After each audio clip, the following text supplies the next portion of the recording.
கிறிஸ்து மிகவும் அன்பாக அழைக்கப்பட்டு, தெரிந்து கொள்ளப்பட்டு, வழிநடத்தப்பட்டு வருகிற அன்புக்குரிய சகோதரன், சகோதரிகளே, உங்கள் யாவருக்கும் நம்முடைய பிதாவாகிய தேவனுடைய நாமத்தினாலும், நம்முடைய அன்பின் கர்த்தராகிய இயேசு கிறிஸ்துவனுடைய இனிதான நாமத்தினாலும், கிருபையும், சமாதானமும் உண்டாவதாக இந்த இந்த ஒரு நல்ல வாழ்த்துக்களோடு, மீண்டுமாக தேவனுடைய பெரிதான கிருபையிலே, அவருடைய வார்த்தைகளை பகிர்ந்து கொள்ளும்படியாக அவர் பாராட்டியிருக்கிற இந்த ஒரு வாய்ப்புக்காக உள்ளத்தின் ஆழத்திற்கு நாம் நன்றிகளையும் ஸ்தோத்திரங்களையும் ஏற்படுத்திக் கொண்டு இன்றைய நாளுக்குரிய தேவன் கொடுத்திருக்கிற ஆவிக்குரிய பாடத்தினுடைய தலைப்பானது சகோதரர் சொன்னவண்ணமாக இந்த ஊழியம் குற்றப்படாத படிக்கு.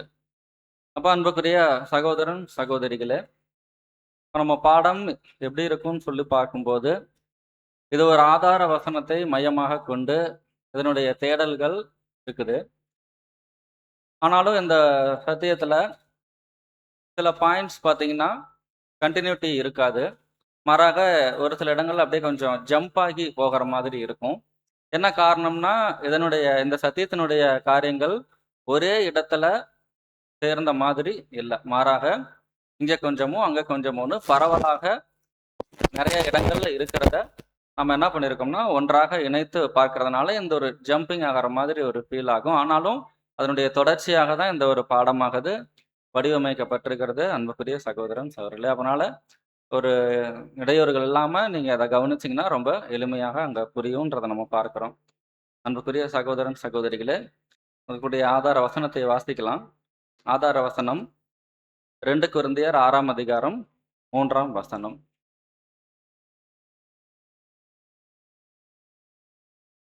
இந்த ஊழியம் குற்றச்சாட்டப்படாதபடிக்கு நாங்கள் யாதொன்றிலும் இடறல் உண்டாக்காமல் எவதித்தினாலேயும் எங்களை தேவ ஊழியக்காரராக விளங்க பண்ணுகிறோம்.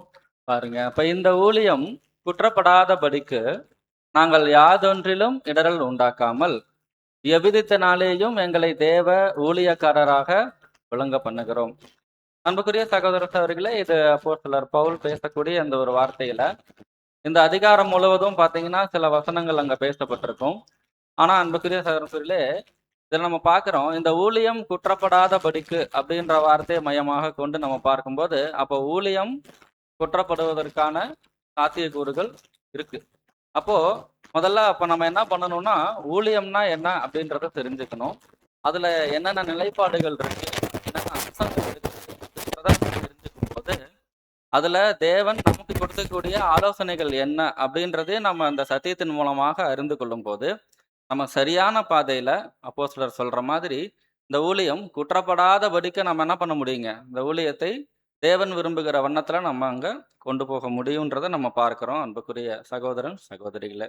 அப்போ ஊழியம் என்றால் என்ன அப்படின்றத நம்ம தொடர்ந்து பார்க்கும்போது இந்த ஊழியத்தை குறித்து ஒரு ஊழியம்னா என்னன்னா, இதுக்கு முன்னாடி யாராவது மிக சிறந்த முறையில ஊழியம் செய்திருந்தாங்க அப்படின்னா அவங்களுடைய வாழ்க்கையை நம்ம ரோல் மாடலா வச்சு என்ன பண்ணலாம், இப்படிதான் ஊழியம் இருக்கும் அப்படின்றத நம்ம என்ன கண்டுபிடிச்சுக்கலாம். அப்படி ஒரு மிக சிறந்த உதாரணம் யாரையும் நம்ம சொல்லலாம். அவ்வளவுதான். ஏன்னா அவரை தவிர வேற யாரையும் நம்ம என்ன பண்ண முடியாதுங்க, மிகச்சிறந்த உதாரணமாக இங்க காண்பிக்க முடியாது என்பதை நம்ம பார்க்கிறோம். வாசிங்க ஒரு வசனம், மத்தேயு 20ஆம் அதிகாரம் 28ஆம் வசனம். அப்படியே மனுஷகுமாரனும் ஊழியம் கொள்ளும்படி வராமல் ஊழியம் செய்யவும் அநேகரை மீட்கும் பொருளாக தம்முடைய ஜீவனை கொடுக்கவும் வந்தார் என்றார். பாருங்க, அப்போ மனுஷகுமாரன் ஊழியம் கொள்ளும்படி வராமல் ஊழியம் செய்யவும். அப்ப இந்த வசனத்துல நம்ம பார்க்கிறோம் ஊழியம் கொள்ளுதல், ஊழியம் செய்தல். அப்ப 2 பகுதிகளை அங்க பேசக்கூடியதா இருக்குது. ஆனா நம்முடைய ஊழியம் கொள்ளுதல்னா என்னங்க, வாங்கிறது, பெற்றுக்கொள்றது. ஓகேங்களா? ஊழியம் செய்தல்னா கொடுக்கிறது. அப்போ இந்த இடங்கள்ல பார்க்கும்போது நம்முடைய ஆண்டவர் சென்றாரு, அநேகரை மீட்கும் பொருளாக தம்முடைய ஜீவனை கொடுக்கவும் வந்தார். ரொம்ப எளிமையா ரொம்ப சுருக்கமா இதனுடைய அடையாளத்தை நம்ம காமிச்சிட்டோம். இப்போனா கொடுத்தல்னா என்னங்கன்னு சொல்லும்போது நம்ம கிட்ட இருக்கக்கூடிய ஏதாவது ஒரு காரியத்தை நான் என்ன பண்ணணும்னா நம்ம மற்றவர்களுக்காக அங்க கொடுக்கக்கூடியதாக காணப்படணும்.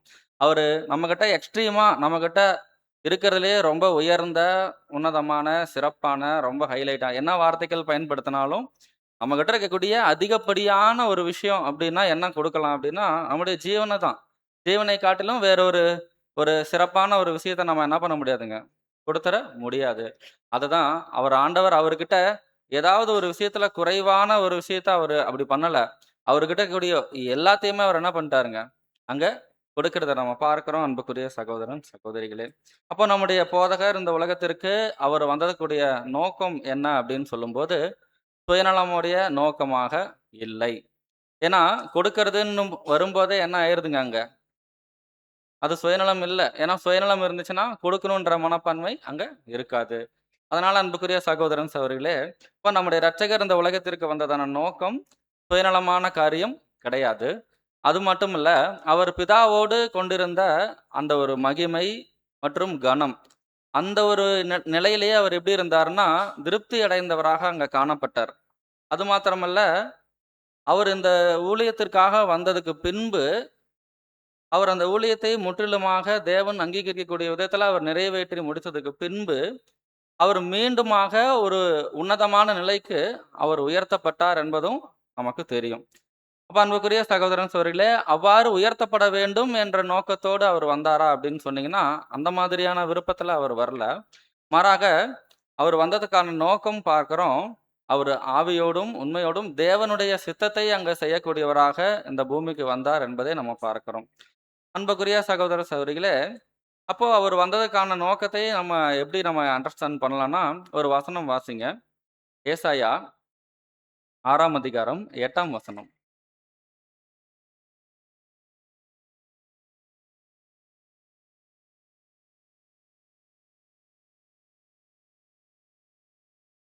பின்பு யாரை நான் அனுப்புவேன்?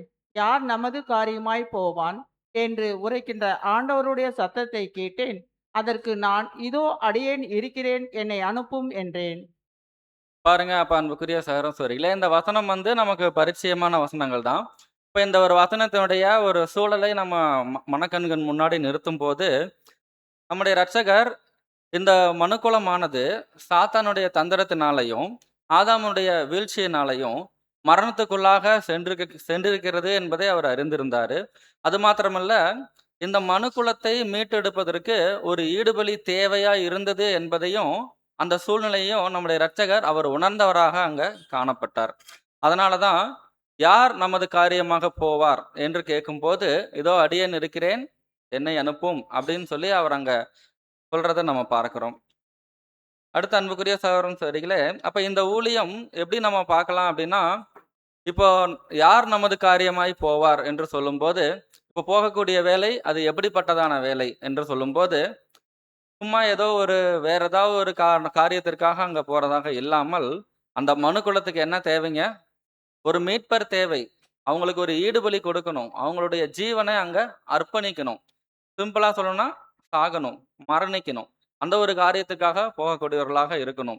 இப்ப நம்முடைய இரட்சகர் அவரு உன்னதத்துல தேவனுடைய தேவனுடைய ஸ்தலத்துல பரலோகத்துல அவர் இருந்த நிலையை நம்ம பார்க்கும்போது, அவரு பிரதான தூதனாக இருந்தாரு. தேவனுடைய ஒரே பேரான குமாரனாக இருந்தாரு. அவரு பரலோகத்தினுடைய இளவரசனாக அங்க காணப்பட்டிருந்தாரு. அவர் இருந்த நிலையையும், பூமியில இருக்கக்கூடிய நிலையும் நம்ம பார்க்கும்போது, அது மேல இருந்து ஒரு கீழான நிலைக்கு அங்க வரக்கூடியதாக அங்க இருக்குது. ஆனா அன்புக்குரிய சகோதரன் சகோதரிகளே, இந்த ஊழியம் ஒரு சாதாரணமான ஊழியமாக இல்ல. இதனுடைய உண்மையான விஷயம் பார்க்கும்போது, தன்னுடைய ஜீவனையே அங்க கொடுக்கக்கூடியதான ஒரு ஊழியம். ஆனா யார் நமது காரியமாய் போவார் என்று கேட்கும்போது, கொஞ்சம் கூட யோசிக்காம உடனடியாக என்ன பண்ணிட்டாருங்க, இதோ அடியேன் இருக்கிறேன், என்னை அனுப்பும் அப்படின்னு சொல்லி அவர் பேசுறத நம்ம பார்க்கிறோம் அன்புக்குரிய சகோதரன் சகோதரிகளே. அது மாத்திரமல்ல, இந்த ஊழியம் இது ஒரு ஒரு மிகப்பெரியதான ஒரு ஊழியம். தேவனுடைய தெய்வீக திட்டத்துல ஒரு முக்கியமான அம்சம் நிறைந்ததான ஒரு ஊழியம். இந்த ஊழியம் நிறைவேற்றப்படும் போதுதான் தேவனுடைய தெய்வீக திட்டமானது அடுத்த ஸ்டெப்புக்கு என்ன ஆகுங்க, மூவ் ஆகக்கூடியதாக அங்க காணப்படும்ன்றத நம்ம பார்க்கிறோம். இன்னொரு வசனம் பாருங்க. சங்கீதம் 40ஆம் அதிகாரம் 8ஆம் வசனம். தேவனே, உமக்கு பிரியமானதை செய்ய விரும்புகிறேன். போதுங்க. இப்ப என் தேவனே, உமக்கு பிரியமானதை செய்ய விரும்புகிறேன். இப்ப நோக்கம் பாருங்க, அங்க போகணும். அங்க போனா நமக்கு ஒரு மகிமை கிடைக்கும்ன்ற எண்ணத்துல அவர் என்ன பண்ணலைங்க, இந்த ஊழியத்துக்கு அவர் ஒப்பு கொடுக்கல. மாறாக தேவனுடைய சித்தம் அத செய்யறது மட்டும் தான் எனக்கு விருப்பம். அப்படின்ற நோக்கத்தோட தான் அவர் அங்க பேசுறத நம்ம பார்க்கிறோம். இப்ப இந்த ஒரு சூழ்நிலையில பாருங்க, என்ன மாதிரியான ஒரு மெத்தட் வருதுன்னா, யார் நமது காரியமாக போவார் என்று கேட்கும்போது, நம்முடைய தேவன் இன்னார் தான் போகணும் அப்படின்னு யாரையும் வற்புறுத்தியோ, கட்டாயப்படுத்தியோ அங்க பேசல. அவர் பொதுவா அந்த ஒரு பொறுப்பை அங்க வைக்கிறாரு. யார் நமது காரியமாக போவார் என்று சொல்லும்போது, பொதுவாக இந்த ஒரு ஊழியத்தை வைக்கும்போது, நம்முடைய ஆண்டவர் தன்னுடைய மகிமைக்காக என்ன பண்ணலைங்க, அந்த பொறுப்பை அவர் ஏற்கவில்லை. மாறாக ஒரு தேவை இருக்குது. அந்த தேவையை அவர் உணர்றாரு. தேவனுடைய சித்தம் அந்த தேவை நிறைவேற்றக்கூடியதாக தான் இருக்குதுன்றதையும் அவர் உணர்றாரு. அதனால தேவனுடைய நாமத்தை மகிமைப்படுத்தும்படியாக அவர் என்ன பண்றாருங்க, அந்த பொறுப்பை, அந்த ஊழியத்தை அவர் ஏற்றுக்கொள்ளக்கூடியவராக அங்க காணப்படுறாரு. இதுல எந்த இடத்திலயுமே வற்புறுத்தக்கூடிய காரியங்களாகவோ, அல்லது தன்னுடைய சுய மகிமையை அங்க வெளிப்படுத்தக்கூடிய காரியங்களாகவோ இங்க இல்ல. இது பார்த்தீங்கன்னா, ஒரு இயல்பான, ஒரு எதார்த்தமான ஒரு சூழ்நிலையாக இந்த ஒரு அம்சம் அங்க நிறைந்திருக்கிறது நம்ம பார்க்கிறோம். அப்போ இந்த ஊழியத்தினுடைய மெத்தட் நல்லா நீங்க மைண்ட்ல வச்சுக்கோங்க. நம்ம அடுத்து பின்னாடி வரக்கூடிய காரியங்கள்ல இத நம்ம பார்க்கலாம். அன்புக்குரிய சகோதரன், சகோதரிகளே, அதை தான் நம்ம பார்க்கிறோம். இன்னொரு வசனம் பாருங்க. யோவான் 8ஆம் அதிகாரம் 50ஆம் வசனம். நான் எனக்கு மகிமையை தேடுகிறதில்லை, அதை தேடி நியாயம் தீர்க்கிறவர் ஒருவர் இருக்கிறார். பார்த்தீங்களா? எந்த ஒரு காரியத்திலயுமே அவர் செய்யக்கூடிய இந்த ஊழியத்துல, அவர் தனக்கு மகிமை கிடைக்கும், தனக்கு ஒரு அழியாமை கிடைக்கும் என்ற ஒரு எண்ணத்தோடையும், நோக்கத்தோடையும் அவர் ஏதோ ஒரு காரியத்த, ஏதோ ஒரு விஷயத்த அவர் நோக்கமாக எதிர்பார்த்து என்ன பண்ணலைங்க, இந்த ஊழியத்தை அவர் செய்யல.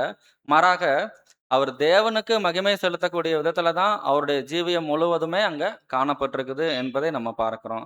அன்புக்குரிய சகோதரன், சகோதரிகளே, அடுத்த ஸ்லைட் போடுங்க. பாருங்க, இந்த ஒரு ஸ்லைடு வாசிங்க சிஸ்டர்.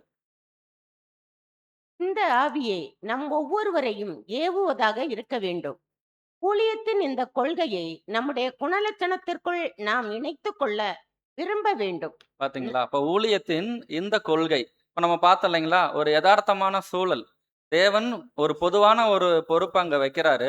அத வைக்கும்போதே அந்த ஒரு தேவை இருக்கு. அங்க ஒரு அவசியமான பணி இருக்குது அப்படின்றத நம்முடைய ஆண்டவர் உணர்ந்து கொள்றாரு. அத உடனடியாக அவர் என்ன பண்றாருன்னா, எந்த ஒரு எதிர்பார்ப்புமே இல்லாமல் அவரை ஏற்றுக்கொள்றாரு. இந்த ஒரு கேரக்டர நம்ம என்ன பண்ணுங்களாம், நம்முடைய குணலட்சணத்துக்குள்ள இணைத்துக் கொள்ள வேண்டும். அடுத்து படிங்க. நாம் வேலை செய்ய விரும்புகிறோம், நாம் வேலை செய்ய விரும்புகிறோம்.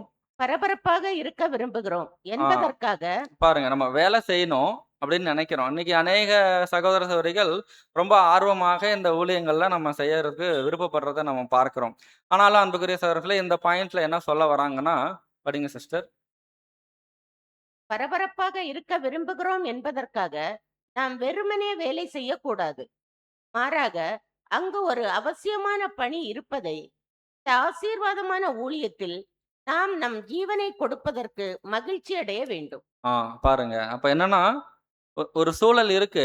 அந்த சூழல்ல அங்க ஒரு அவசியமான பணி இருக்குது அப்படின்றத உணர்ந்து, அதன் மூலமா அந்த ஊழியத்த நம்ம என்ன பண்ணுங்கலாம், நம்ம அர்ப்பணிப்போட அத செய்யணும். இந்த ஆசீர்வாதமான ஊழியத்துல நம்ம செய்யும்போது, எந்த விதமான ஒரு முறுமுறுத்தல் இல்லாதபடிக்கு, ரொம்ப மகிழ்ச்சியோட என்ன செய்யணுங்க, இந்த ஊழியத்தை அங்க செய்யக்கூடியவர்களாக அங்க காணப்படணும். அன்புக்குரிய சகோதரன், சகோதரிகளே.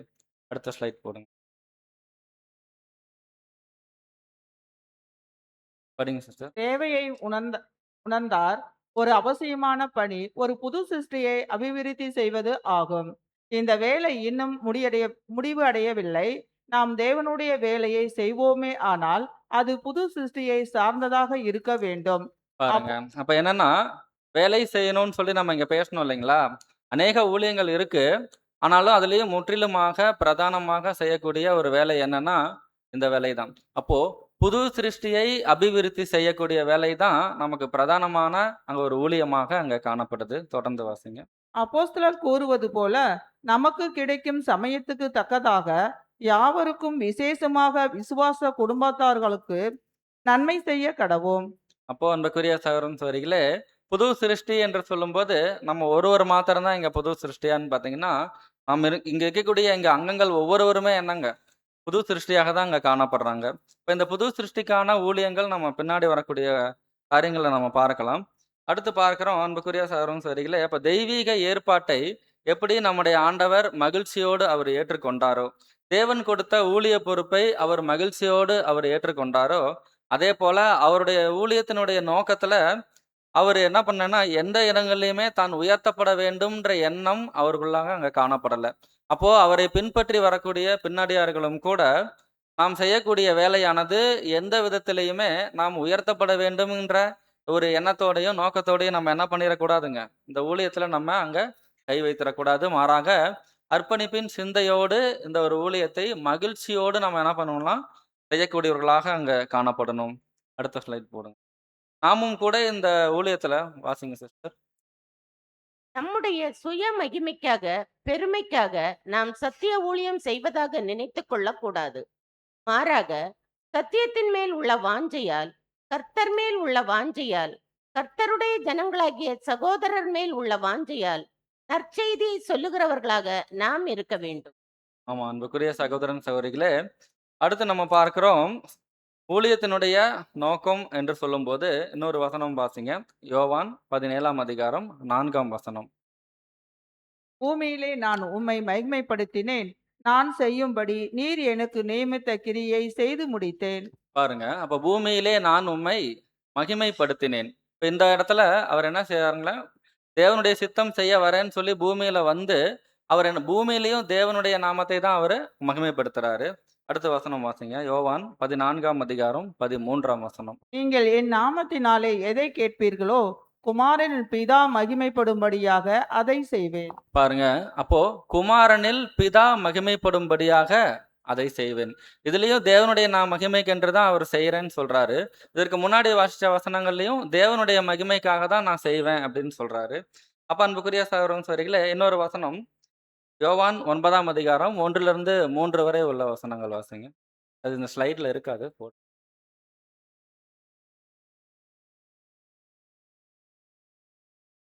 யோவான் 9ஆம் அதிகாரம் 1 முதல் 3 வரை உள்ள வசனம். அவர் அப்புறம் போகையில் பிறவிக்குருடனாகிய ஒரு மனுஷனை கண்டார். அப்பொழுது அவருடைய சீஷர்கள் அவரை நோக்கி, ரபி, இவன் குருடனாய் பிறந்தது யார் செய்த பாவம்? இவன் செய்த பாவமோ, இவன் பெற்றோர்கள் செய்த பாவமோ என்று கேட்டார்கள். இயேசு பிரதியுத்தரமாக, இது இவன் செய்த பாவமும் அல்ல, இவன் பெற்றவர்கள் செய்த பாவமும் அல்ல, தேவனுடைய கிரியைகள் இவனிடத்தில் வெளிப்படும் பொருட்டு இப்படி பிறந்தார். பாத்தீங்களா? அப்போ இந்த இடத்துல நம்ம பார்க்கிறோம். அப்போ நம்முடைய ஆண்டவர்கிட்ட சீசர்கள் பேசக்கூடிய விஷயங்கள்ல, இவங்க இந்த மாதிரி பிறங்கறதுக்கு இவங்க செய்த பாவமா அப்படின்னு சொல்லி கேட்கும்போது, நம்முடைய ஆண்டவருடைய பதில் எப்படி இருக்குங்க? இது இவருடைய பாவமும் இல்ல, இவங்க பெத்தவங்க செஞ்ச பாவமும் இல்ல. மாறாக தேவனுடைய கிரியைகள் அங்க வெளிப்படுது. தேவனுடைய கிரியைகள் எப்படி வெளிப்படுது? இவர் என்ன பண்றாருன்னா, அவங்களுடைய பலவீனங்கள், அவங்களுடைய ஊனம், அந்த பார்வை குருடா இருக்கிறாங்க இல்லைங்களா? அவங்களுடைய ஊனத்தை அங்க சரி செய்வதற்கு தேவனுடைய கிரியை அங்க வெளிப்படுத்துறாரு. அந்த கிரியை எப்படி வருதுன்னா, தேவனுடைய வல்லமையினால வருது. இவர் செய்திட்ட ஊழியத்தின் நிமித்தமாக அவர்தான் மேசியா என்பதை அந்த கிரியைகளின் மூலமாக அங்க வெளிப்படுத்துது. அதன் மூலமா இவர் என்ன செய்றாருங்க, தான் தான் செஞ்சேன்ற ஒரு காரியத்தை எந்த இடத்துலயுமே இவரு பதிவு செய்யல. மாறாக தேவன் என்ன பண்றாருங்க, எனக்கு சொன்னபடி தான் நான் செய்றேன் அப்படின்னு சொல்லி அவர் செய்த ஒவ்வொரு அற்புதங்கள், அடையாளங்கள், சத்திய சுவிசேஷங்கள்ல பார்க்கிறோம். எல்லாத்தையும் தேவனிடத்திலிருந்து அவர் தேவனை மையப்படுத்தி, தேவனை மகிமைப்படுத்தி செய்யக்கூடியவராக தான் அங்க காணப்படுறாரு என்பதை நம்ம பார்க்கிறோம் அன்புக்குரிய சகோதரன், சகோதரிகளே. அப்ப இந்த இடத்துல இவ்வளவு நேரம் நம்ம தியானித்த காரியங்கள்ல நம்ம பார்க்கிறோம். அடுத்து போடுங்க பிரதர். ஊழியம்னா என்ன அப்படின்னு சொல்லும்போது, தேவனுடைய மகிமைக்காகவும், பிறருடைய நன்மைக்காகவும், அன்போடும், அர்ப்பணிப்போடும் செய்யப்படும் சேவையே ஊழியம். அன்புக்குரிய சகோதரன் சகோதரிகளே, இந்த இடத்துல எங்கேயாவது நம்முடைய மகிமைக்காக, நம்முடைய நன்மைக்காக அப்படின்ற மாதிரி எங்கேயாவது காணப்படுதுங்களா? அப்படின்னு பார்த்தீங்கன்னா, இல்ல. அப்படி இருந்ததுன்னா அதுக்கு பேர் என்னங்க? ஊழியம் கிடையாது. மாறாக இப்ப ஊழியம்னுடைய உண்மையான தாராம்ச கொள்கையை நம்ம பார்க்கிறோம். தேவனுடைய மகிமைக்காக செய்யப்படுவது தான் ஊழியம். அதேபோல பிறருடைய நன்மைக்காக அன்போடும், அர்ப்பணிப்போடும் செய்யப்படும் சேவை தான் ஊழியம். இதுல நம்ம ஒரு சின்ன இமேஜினேஷன் பார்க்கிறோம். இப்ப தேவன் இருக்காரு. கர்த்தராக இயேசு கிறிஸ்து இருக்காரு. இந்த உலக மக்கள், சபை ஜனங்கள் வச்சுக்கலாம். இப்போ நம்முடைய ஆண்டவராகிய இயேசு கிறிஸ்து செய்த அநேக அற்புத அடையாளங்களாகட்டும், அவர் செய்த பலியின் ஜீவியமாகட்டும், இது எதுலயுமே அவருடைய மகிமைக்கென்று அவர் என்ன பண்ணலைங்க, செய்யல. ஆனா அவர் செய்துட்ட எல்லா காரியங்களுமே யாரை மகிமைப்படுத்துதுன்னா, தேவனை மகிமைப்படுத்தினது. அதேபோல நம்ம ஆண்டவர் செய்த எல்லா ஊழியங்கள்லயுமே அவருக்கு எந்த சுய பிரயோஜனமும் அவரு தேடிக்கிறது இல்ல.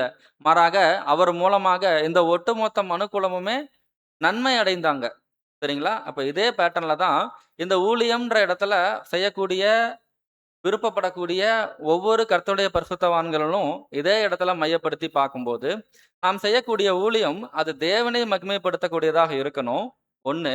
இன்னொன்னு நம்மனால மற்றவர்கள் அங்க பிரயோஜனப்படுத்தக்கூடியவர்களாக இருக்கணுமே ஒழிய, எந்த இடத்திலயாவது, ஒரு நோக்கத்திலயாவது நம்முடைய சுய பிரயோஜனம் என்கிற ஒரு காரியமானது அங்க இடம்பெற கூடாது. அன்புக்குரிய சகோதரன், சகோதரிகளே. இப்படிப்பட்ட ஒரு மனப்பான்மையில செய்யக்கூடிய இந்த காரியம் தான் இது ஊழியம் என்று நம்ம பார்க்கிறோம் அன்புக்குரிய சகோதரன், சகோதரிகளே. அதுல அப்ப இதிலிருந்து நமக்கான பாடம் என்னன்னு சொல்லும்போது, 1 கொரிந்தியர் 10ஆம் அதிகாரம் 31ஆம் வசனம் போடுங்க. ஆகையால் நீங்கள் புசித்தாலும் குடித்தாலும் எதை செய்தாலும் எல்லாவற்றையும் தேவனுடைய மகிமைக்கென்று செய்யுங்கள். பாத்தீங்களா? அப்ப என்னன்னா, நம்ம புசித்தாலும், குடித்தாலும், எதை செய்தாலும் எல்லாவற்றையும் நம்ம என்ன செய்யணுங்களாம்? தேவனுடைய மகிமைக்கென்று செய்ய வேண்டும் என்று நம்ம பார்க்கிறோம். அன்புக்குரிய சகோதரன், சகோதரிகளே, அப்ப இந்த ஊழியத்துல நம்ம வரக்கூடிய நாட்கள்ல இன்னைக்கு ஒரு சில படிநிலைகள் அங்க காணப்படுது. அது ஒரு ஒரு 6, 7 தலைப்புகள் வரும். அந்த தலைப்புகளின் கீழ இந்த ஒரு பாடமானது எப்படி இருக்கும்னா, ரீபிரின்ஸ்ல இருந்து நம்ம எடுத்து வச்சுக்கிறது. இது எல்லாமே மோஸ்ட்லி என்னன்னா வாசிக்கக்கூடியதாக தான் அங்க காணப்படும். அதனால கொஞ்சம் சீக்கிரமா நம்ம வாசிச்சு முடிச்சிடலாம்.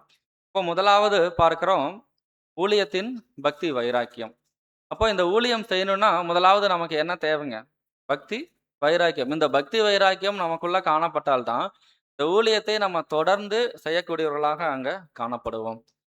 அப்போ அன்புக்குரிய சகோதரன் சகோதரிகளே, இது வாசிங்க. அடுத்த ஸ்லைட் போடு. சூடு, வெதுவெதுப்பு மற்றும் ஜுவாலையை குறிக்கிறது. ஆண்ட அதாவது என்னன்னா, அதாவது பக்தி வைராக்கியம் என்பது சூடு, வெதுவெதுப்பு அப்படின்றத அங்க படிங்க. இந்த பக்தி வைராக்கியம்னா என்னன்றத அங்க போட்டிருக்காங்க.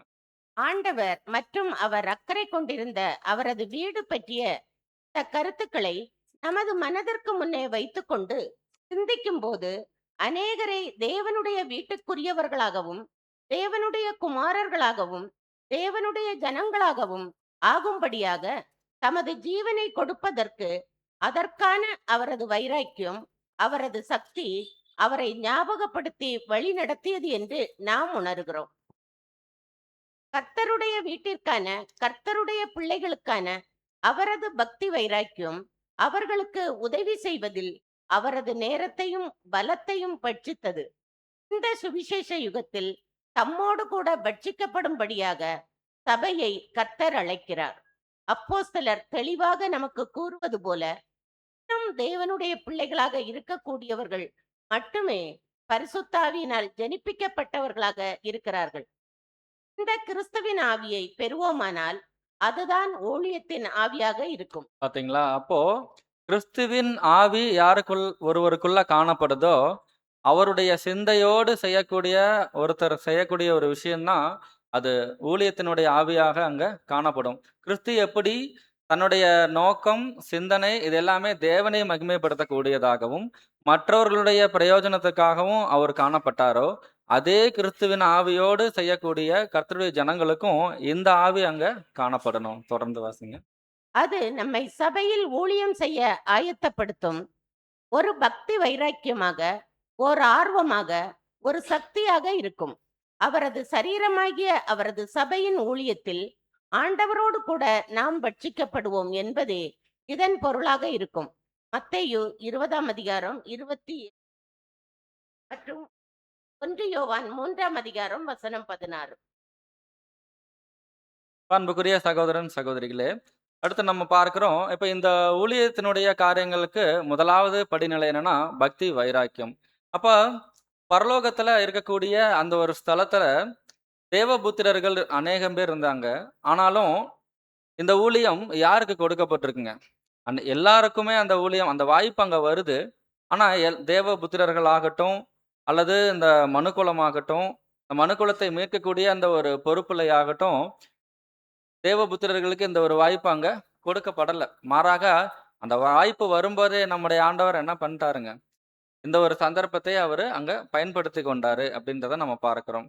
அப்போ இந்த ஒரு சலுகை வேற யாருக்கும் அங்க கிடைக்கல. அதேபோல முதற்பேறானவர் ஆகிய பூமியில இருக்கக்கூடிய ஆண்டவருடைய பரிசுத்தவான்களாக இருக்கக்கூடிய ஒவ்வொருவருக்குமே இந்த ஒரு ஊழியமானது இதற்கு முன்னாடி இருந்த உலக ஜனங்களாகட்டும், அதாவது ஆதாமுக்கு ஆகட்டும், அதற்கு இந்த சுவிசேஷ யுகத்தினுடைய அடுத்த யுகத்துக்கு வரக்கூடிய ஜனங்களுக்காகட்டும், இப்படிப்பட்ட ஊழியம் செய்யக்கூடிய வாய்ப்பானது இங்க எங்கேயுமே அங்க கொடுக்கப்படல அப்படின்றத நம்ம பார்க்கிறோம். சார் அடுத்த ஸ்லைடு போடுங்க மேடம். இத நீங்க வாசிங்க சிஸ்டர். தெய்வீக சுபாவத்துக்கு தயார்படுத்துதல் இப்படிப்பட்ட வைராக்கியத்தை வெளிப்படுத்துவதற்கு பரலோக தளத்தில் இருந்த தேவ புத்திரர்களுக்கு ஒரு சந்தர்ப்பம் கொடுக்கப்படவில்லை.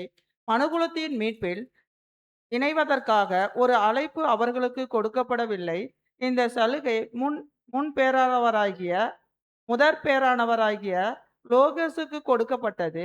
தமது ஜீவனை கொடுப்பதற்கு அவருக்கு சந்தர்ப்பம் கொடுக்கப்பட்டது. அவர் தம்மை தாமே வெறுமையாக்கி அடிமையின் ரூபம் எடுத்து மனுஷர் சாயலானார். அவர் மனுஷ ரூபமாய் காணப்பட்டு மரண பரியந்தம், அதாவது சிலுவையின் மரண பரியந்தமும் கீழ்ப்படிந்தவராகி தம்மை தாமே தாழ்த்தினார். ஆதலால் தேவன் எல்லாவற்றிற்கும் மேலாக அவரை உயர்த்தி எல்லா நாமத்திற்கும் மேலாக நாமத்தை அவர்களுக்கு தந்தள்ளினார். தமது கர்த்தரின் பக்தி வைராக்கியம் அவரது பரலோக இல்லத்தை பரலோக சொத்தை இழக்க செய்யவில்லை. பாத்தீங்களா? ஆனால் இப்போ நம்முடைய கர்த்தருடைய பக்தி வைராக்கியம் அவர் இருந்த அந்த நிலையை விட்டு அவர் இறங்கி வந்துட்டார். அவர் ஒரு மேலான நிலையில இருந்தாரு. அதை விட்டுட்டு அவர் ஒரு கீழான நிலைக்கு வந்தாரு. ஆனாலும் அவர் எந்த இடத்திலயுமே என்ன இல்லைங்களாமா, அவர் பரலோக இல்லத்தையாகட்டும், அங்க இருக்கக்கூடிய அந்த ஒரு மகிமையாகட்டும், அவர் இழக்கவில்லை என்பதை நம்ம பார்க்கிறோம். அடுத்து வாசிங்க. ஆனால் தேவன் அவரை ஒரு உயர்ந்த நிலைமைக்கு உயர்த்தினார். அவர் பட்சிக்கப்பட்டார் என்று கூற்று உலகிற்கு அவர் கொடுத்த அவரது பூமிக்குரிய ஜீவனை குறிக்கிறது. பிதாவானவர் அவருக்கு இன்னும் மேலான சுபாவத்தை, தெய்வீக சுபாவத்தை கொடுத்திருக்கிறார். இந்த பக்தி வைராக்கியம் பட்சிக்கப்படுவது அவரை தெய்வீக சுபாவமாகிய உயர்ந்த பரிசுக்காக தயார்படுத்தியது. பாருங்க அன்புக்குரிய சகோதரன் சகோதரிகளே, அப்ப இந்த பக்தி வைராக்கியத்தின் மூலமாக நமக்கான பாடம் என்னன்னு சொல்லும்போது, அப்ப தேவனுடைய ஊழியத்திற்கான பக்தி வைராக்கியம் என்பது ஒரு நிறைவை அங்க வெளிப்படுத்தக்கூடியதாக இருக்குது. இத நம்ம முதல்லயே பார்த்த மாதிரி, இந்த ஒரு சந்தர்ப்பமானது ஆதாமுக்கோ அல்லது மனுக்குலத்தில் யாருக்கோ இந்த சுவிசேஷ யுகம் வரை கொடுக்கப்படவில்லை. இப்போ இந்த சுவிசேஷ யுகத்துக்கு முன்னாடி இதே மாதிரியான பலி செலுத்தக்கூடிய அந்த ஒரு வாய்ப்பு இந்த யாருக்குமே அங்க கிடையாது. அதே போல நம்ம பார்க்கிறோம், அடுத்து வரக்கூடிய யுகங்கள்லயுமே அங்க பலி நிறைவேற்றப்படுவதற்கான அவசியம் அங்க இல்லாமல் அங்க போயிருது. இப்ப இந்த ஒரு ஊழியம் செய்வதற்கான வாய்ப்பு இந்த சுவிசேஷ யுகத்துல மாத்திரமே அங்க காணப்படுகிறது. அதுவும் விசேஷமாக தேவனுடைய பிள்ளைகளுக்கு மாத்திரமே அங்க காணப்படக்கூடியதாக அங்க இருக்குது என்பதை நம்ம பார்க்கிறோம் அன்புக்குரிய சகோதரன், சகோதரி. அடுத்ததா நம்ம பார்க்கிறோம், அடுத்த ஒரு தலைப்பு போயிரலாம். நாம் யாருக்கு ஊழியம் செய்ய வேண்டும்? நம்பர் 5718. அன்புக்குரிய சகோதர சகோதரிகளே, இந்த ஒரு சம்பவத்துல நம்ம பார்க்கிறோம், இருளிலிருந்து வெளிச்சத்திற்கு மாறக்கூடியதாக அங்க காணப்படுது. நம்ம ஒரு வசனம் பார்க்கும்போது எபேசியர் 5ஆம் அதிகாரம் 8ஆம் வசனம் வாசிச்சுட்டு இந்த ஸ்லைடு படிங்க. எபேசியர் 8ஆம் அதிகாரம் 5ஆம் அதிகாரம் 8ஆம் வசனம். முற்காலத்தில் நீங்கள் அந்தகாரத்தில் இருந்தீர்கள், இப்பொழுதோ கர்த்தருக்குள் வெளிச்சமாய் இருக்கிறீர்கள். வெளிச்சத்தின் பிள்ளைகளாய் நடந்து கொள்ளுங்கள். பாத்தீங்களா? அப்போ இதுக்கு முன்னாடி நம்ம அந்த அழைப்புக்கு வருவதற்கு முன்பு நம்ம அந்தகாரத்துல நம்ம இருந்தோம். ஆனா இப்ப எப்படி இருக்கிறோங்க? வெளிச்சத்துல இருக்கிறோம். அதனால வெளிச்சத்தின் பிள்ளைகளாய் நடந்து கொள்ளுங்கள் என்று இந்த ஒரு வசனம் நமக்கு வெளிப்படுத்தக்கூடிய இந்த ஒரு காரியங்களுக்கு இந்த ரீபிரின்ஸ் விளக்கங்கள் படிங்க சிஸ்டர். ரீபிரின்ஸ் நம்பர் 5718. இருளிலிருந்து ஒளிக்கு மாறுதல், இருளிலிருந்து வெளிச்சத்துக்கு மாறுதல் கிட்டத்தட்ட படிப்படியான வழியில் நிறைவேறுகிறது. சிறு ஒளியை ஓரளவானதை பெற முதலில் நமக்கு அறிவு தேவைப்பட்டது. இயற்கையான மனிதர்களையும் ஸ்திரீகளையும் போல நாம் அதிர்ஷ்டம் உள்ளவர்களாக இருந்தால் பிறப்பில் சாதகம் இருக்கிற அளவுக்கு தேவனுடைய நற்குணத்தின் சிறு ஒளியையும், எது உண்மை, எது தவறு, எது நியாயமானது, எது நியாயமற்றது என்பதை அறிய அறிவு தேவைப்பட்டது. எல்லாரும் அழைக்கப்படவில்லை, எல்லாரும் இழுத்துக் கொள்ளப்படவில்லை என்று கர்த்தர் கூறுகிறார். யோவான் 6ஆம் அதிகாரம் வசனம் 37, 1 கொரிந்தியர் 1ஆம் அதிகாரம் வசனங்கள் 26 முதல் 29 வரை.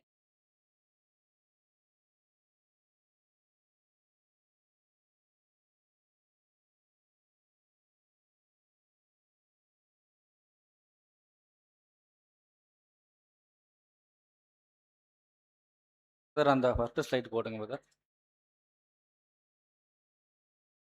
பார்க்குறோம் அன்புக்குரிய சகோதரன் சகோதரிகளே,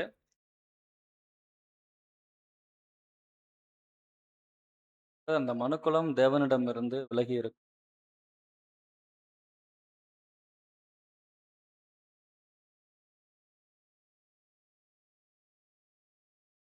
சிஸ்டர் இதை படிங்க சிஸ்டர். மனுகுலம் தேவனிடமிருந்து விலகி இருக்கும்படி சாத்தான் இருளை வெளிச்சம் என்று வெளிச்சத்தை இருள் என்றும் கூறுகிறான். பெரும்பாலும் நல்ல ஜனங்களை அவர்கள் அறியாமலேயே சாத்தான் தனது கருவிகளாக பயன்படுத்தி வருகிறான். உண்மையை சொல்வோமே ஆனால் உலகத்தில் இருளே அதிகமாக இருக்கிறது. ஒரு சிலரே ஒளியை பார்த்திருக்கிறார்கள். இப்படியாக அப்போஸ்தலர் அர்ப்பணம் செய்த தேவனுடைய பிள்ளைகளின் கண்கள் கூட முழுமையாக ஒளியை பெறவில்லை. பாருங்களா, அப்ப இந்த ஒரு ஸ்லைட்ல இருந்து நம்ம பார்க்கிறோம், அதாவது நம்ம அந்தகாரத்துல இருந்திருக்கிறோம். ஆனா இந்த ஒரு அந்தகாரம் கிரியைகள் யாருக்கு அதிபதியா இருந்திருக்குன்னா சாத்தான். சாத்தான் இந்த முழு உலகத்தையுமே அவர் ஆண்டு கொண்டு வந்திருக்கிறது நம்ம பார்க்கிறோம். நல்ல ஜனங்களை கூட தம்முடைய கருவியாக என்ன பண்ணியிருக்காருன்னா அங்க சாத்தான் பயன்படுத்தியிருக்கிறத நம்ம பார்க்கிறோம். அப்ப அப்போஸ்தலர்கள் சொல்லக்கூடிய ஒரு விஷயம் என்ன அப்படின்னு சொல்லும்போது, தேவனுடைய பிள்ளைகள் அவங்களுடைய கண்கள் கூட இன்னும் முழுமையான ஒளியை அங்க பெறவில்லை என்பதை அங்க பதிவு செய்யறதை நம்ம பார்க்கிறோம். இன்னும் சொல்லப்போனா முழுமையாக திறக்கப்படவில்லை என்று நம்ம பார்க்கிறோம். அவர் குறிப்பிட்டு சொல்லக்கூடியது என்னன்னா, அந்த முழுமையாக வெளிச்சத்தை பெறவில்லை, முழுமையாக திறக்கப்படவில்லை என்பதற்கான ஒரு அர்த்தம் என்னன்னு சொல்லும்போது, அவருடைய அறிவின் கண்கள் திறக்கப்பட வேண்டும் என்று அவர் ஜெபிக்கிறார் என்று இங்க ஒரு பதிவு செய்யறதை நம்ம பார்க்கிறோம். அறிவின் கண்கள் என்று சொல்லும்போது சத்தியம், இந்த வெளிச்சம் குறிக்குது சத்தியம். சத்தியத்தினுடைய வெளிச்சத்தை அவங்க பெற்றுக்கொள்ளணும். சத்தியத்தினுடைய அறிவுல அவங்க வளரணும். நம்முடைய மனக்கண்கள் அந்த சத்தியத்தை புரிந்து கொள்ளக்கூடிய அந்த மனக்கண்கள் அவங்களுக்கு திறக்கப்பட்டு, இன்னும் அதிகமான சத்தியங்கள் அவங்களுக்கு கிடைக்க கிடைக்க இவங்க என்ன ஆகுறாங்களாமா, அந்த இருளிலிருந்து அப்படியே அந்த வெளிச்சத்துக்கு அங்க நகரக்கூடியவர்களாக அங்க காணப்படுறாங்க என்பதை நம்ம பார்க்கிறோம் அன்புக்குரிய சகோதரன், சகோதரிகளே. அப்ப அனைத்து புரிந்து கொள்ளுதலையும் எடுத்த உடனே இவங்களுக்கு என்ன ஆயிறது இல்லைங்க, முழுமையான சத்தியம் அங்க கிடைக்கிறது இல்ல. முழுமையான அந்த ஒரு வெளிச்சம் அங்க அவங்களோட அறிவின் கண்கள் அங்க திறக்கப்படவில்லை. ஆனா அந்த இருளிலிருந்து எப்படி எப்படி போறாங்களாமா, கொஞ்சம் கொஞ்சமா கொஞ்சம் கொஞ்சமா படிப்படியாக அந்த வெளிச்சத்தை நோக்கி இவர்கள் அங்க நடந்து வருகிறத நம்ம பார்க்கிறோம். கொஞ்சம் கொஞ்சமா தேவனுடைய சத்தியம் அவங்களுக்கு கிடைக்க கிடைக்க அவங்களுடைய அறிவின் கண்களானது அங்க திறக்கப்பெறுகிறது என்பதை நம்ம பார்க்கிறோம் அன்புக்குரிய சகோதரன். இந்த அறிவினுடைய காரியங்கள் திறக்க பெறும்போது தேவன் யாரு, குமாரன் யாரு, அவருடைய உன்னதமான நிலை என்ன, அப்புறம் தேவன் மற்றும் கிறிஸ்துவனுடைய அன்பினுடைய நீளம், அகலம், உயரம், இதனுடைய ஆழத்தை புரிந்து கொள்வதற்கு இந்த அறிவின் கண்கள் அங்க திறக்கப்பட வேண்டும். அது கிறிஸ்துவனுடைய ஆவி பெற்றிருக்கக்கூடிய ஒருவருக்கு மாத்திரமே இந்த ஒரு அனுகிரகம் அங்க இருக்கிறத நம்ம பார்க்கிறோம் அன்புக்குரிய சகோதரன், சகோதரிகளே. அடுத்து இதுலயே பார்க்கிறோம், இருள், மூட நம்பிக்கை, பலவீனம், இது எல்லாமே நம்ம அந்தகாரத்துல இருக்கும்போது நம்ம கிட்ட பொதுவாக அங்க காணப்பட்டது. இன்னைக்கு இருக்கக்கூடிய கர்த்தருடைய ஜனங்களாக இருக்கக்கூடிய நாம் ஒவ்வொருவருக்குமே இந்த இருளினுடைய கிரியைகள்ல இருந்து நமக்கு அநேக போராட்டங்கள் அங்க வந்திருக்கும்.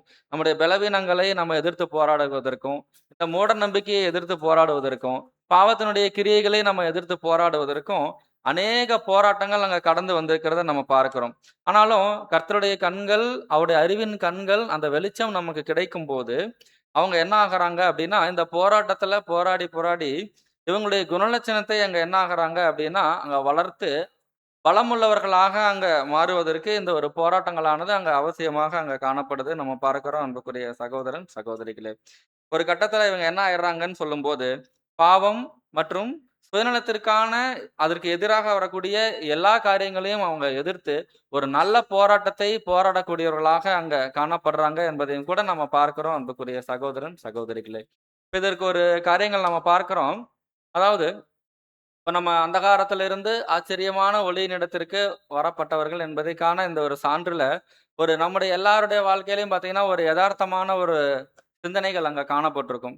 இப்போ நம்ம பெயர் சபையில இருக்கும்போது பார்த்தீங்கன்னா, அங்க இருக்கக்கூடிய போதனைகள் எப்படி இருக்குங்க?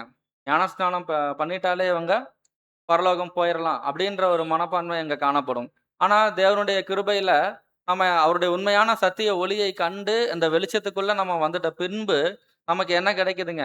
இந்த ஒரு சத்தியம், இந்த ஒரு அறிவு இதுல நம்ம மூழ்கும்போது தான், இந்த ஞானத்துல மூழ்கும்போது தான் நமக்கு என்ன ஆகுதுங்க? அந்த ஒரு அறிவு, அந்த ஒரு ரட்சிப்பு அங்க கிடைக்கிறது என்பதை நம்ம பார்க்கிறோம். ஆனாலும் இது ஊழியத்தினுடைய இந்த உடன்படிக்கையினுடைய வாழ்க்கையினுடைய துவக்கம் தான். இப்ப நம்ம நெனைச்சோம், அப்ப இவ்வளவு நாளா நம்ம அங்க செஞ்ச ஞானஸ்நானம் வந்து உண்மையான ஞானஸ்நானம் இல்ல. இங்க செஞ்ச ஞானஸ்நானம் தான் உண்மையான ஞானஸ்நானம். நாம என்ன ஆயிரலாம்? இனி பரலோகத்துக்கு போயிரலாம் என்கிற ஒரு ஒரு குறைவான புரிதலோட நம்ம அங்க காணப்பட்டிருப்போம். ஆனா அதுக்கப்புறம் நாளுக்கு நாள், நாளுக்கு நாள் சத்திய ஒளி, அதனுடைய வெளிச்சம் அங்க கிடைக்கும்போது, இந்த ஒரு ஆவி என்ன ஆகுதுங்க? இது வந்து ஜெனிப்பித்தல் தான். ஆவியினால் ஜெனிப்பித்தல் தான். இதுல வந்து 2 படிநிலைகள் இருக்கு. இந்த புதிய சிந்தையானது வளர்த்து எடுக்கப்பட்டு, அது முழுமையாக வளரும்போது, கிறிஸ்துவனுடைய அன்பிலும், அவருடைய குணலட்சணத்திலும் வளரும்போது தான், இவங்க என்ன பண்ண முடியுங்க? அந்த ராஜ்யத்திற்குள்ள போக முடியும்ன்ற இந்த ஒரு புரிதலும் கூட அங்க கிடைக்குது. ஆனா இது மாத்திரமா அப்படின்னு சொல்லி பார்த்தீங்கன்னா, அடுத்து என்ன வருதுங்கன்னா, "பலியினால் என்னோடே உடன்படிக்கை செய்த என்னுடைய பரிசுத்தவான்களை என்னிடத்தில் கூட்டுங்கள்." அப்ப என்னன்னா, பலியும் செலுத்தணும் அப்படின்ற அடுத்த வெளிச்சம் நமக்கு கிடைக்குது. இது நம்ம எதுக்காக இங்க நம்ம அண்டர்லைன் பண்றோம்னா, பெயர் சபையிலிருந்து நம்ம வந்துக்கக்கூடிய ஒவ்வொருவருமே, அந்த அந்தகாரத்திலிருந்து இந்த ஆச்சரியமான ஒளியினிடத்திற்கு வரும்போது, ஸ்டெப் பை ஸ்டெப்பா அப்ப அந்த நம்ம தேவனுடைய ராஜ்யத்துல பங்கு பெறணும்னா, என்னென்ன காரியங்கள் நமக்கு அங்க நிறைவேறணுன்ற அந்த வெளிச்சம் நமக்கு கிடைக்குது. அதன் மூலமாக தான் நம்ம என்ன பண்றோம், நம்ம எடுத்த உடனேயே நமக்கு போயிட்டு நம்ம இப்ப பெயர் சபையில இருக்கவங்ககிட்ட போய், "நீங்க பலியாகணும், நீங்க சாகணும். அப்பதான் நீங்க வந்து பரலோகம் போக முடியும்னு" சொன்னா யாராவது வருவாங்களா? வரமாட்டாங்க. அப்போ அவங்களுக்கு முதல்ல சத்தியம்னா என்ன? அப்படி படிப்படியான கொஞ்சம் கொஞ்சமா அந்த சத்திய அறிவு, அந்த அறிவின் கண்கள் படிப்படியாக திறக்கப் பெறும்போது தான், இவங்க என்ன பண்ண முடியும்னா, இந்த ஒரு ஊழியத்துக்குள்ள தேவன் விரும்புகிற விதத்துல நம்ம என்ன பண்ண முடியும்னா, அந்த ஊழியத்தை அங்க செய்யக்கூடியவர்களாக அங்க காண முடியும் அன்புக்குரிய சகோதரன், சகோதரிகளே. அப்போ இப்படிப்பட்ட நிலைமையில நமக்கு என்ன தேவைன்னு சொல்லும்போது, அறிவு, தேவனுடைய சத்தியம். அந்த வெளிச்சம் நமக்கு கிடைக்கப் பெறும்போது தான், நம்ம இந்த ஒரு ஓட்டத்துல தொடர்ந்து அங்க ஓடக்கூடியவர்களாக அங்க காணப்படுறோம் அன்புக்குரிய சகோதரன், சகோதரிகளே. அது மாத்திரமல்ல, பிரதர் இதுக்கு 5718ல 2வது ஸ்லைட் போடுங்க. எது உண்மை? எது 5718 படிங்க சிஸ்டர்.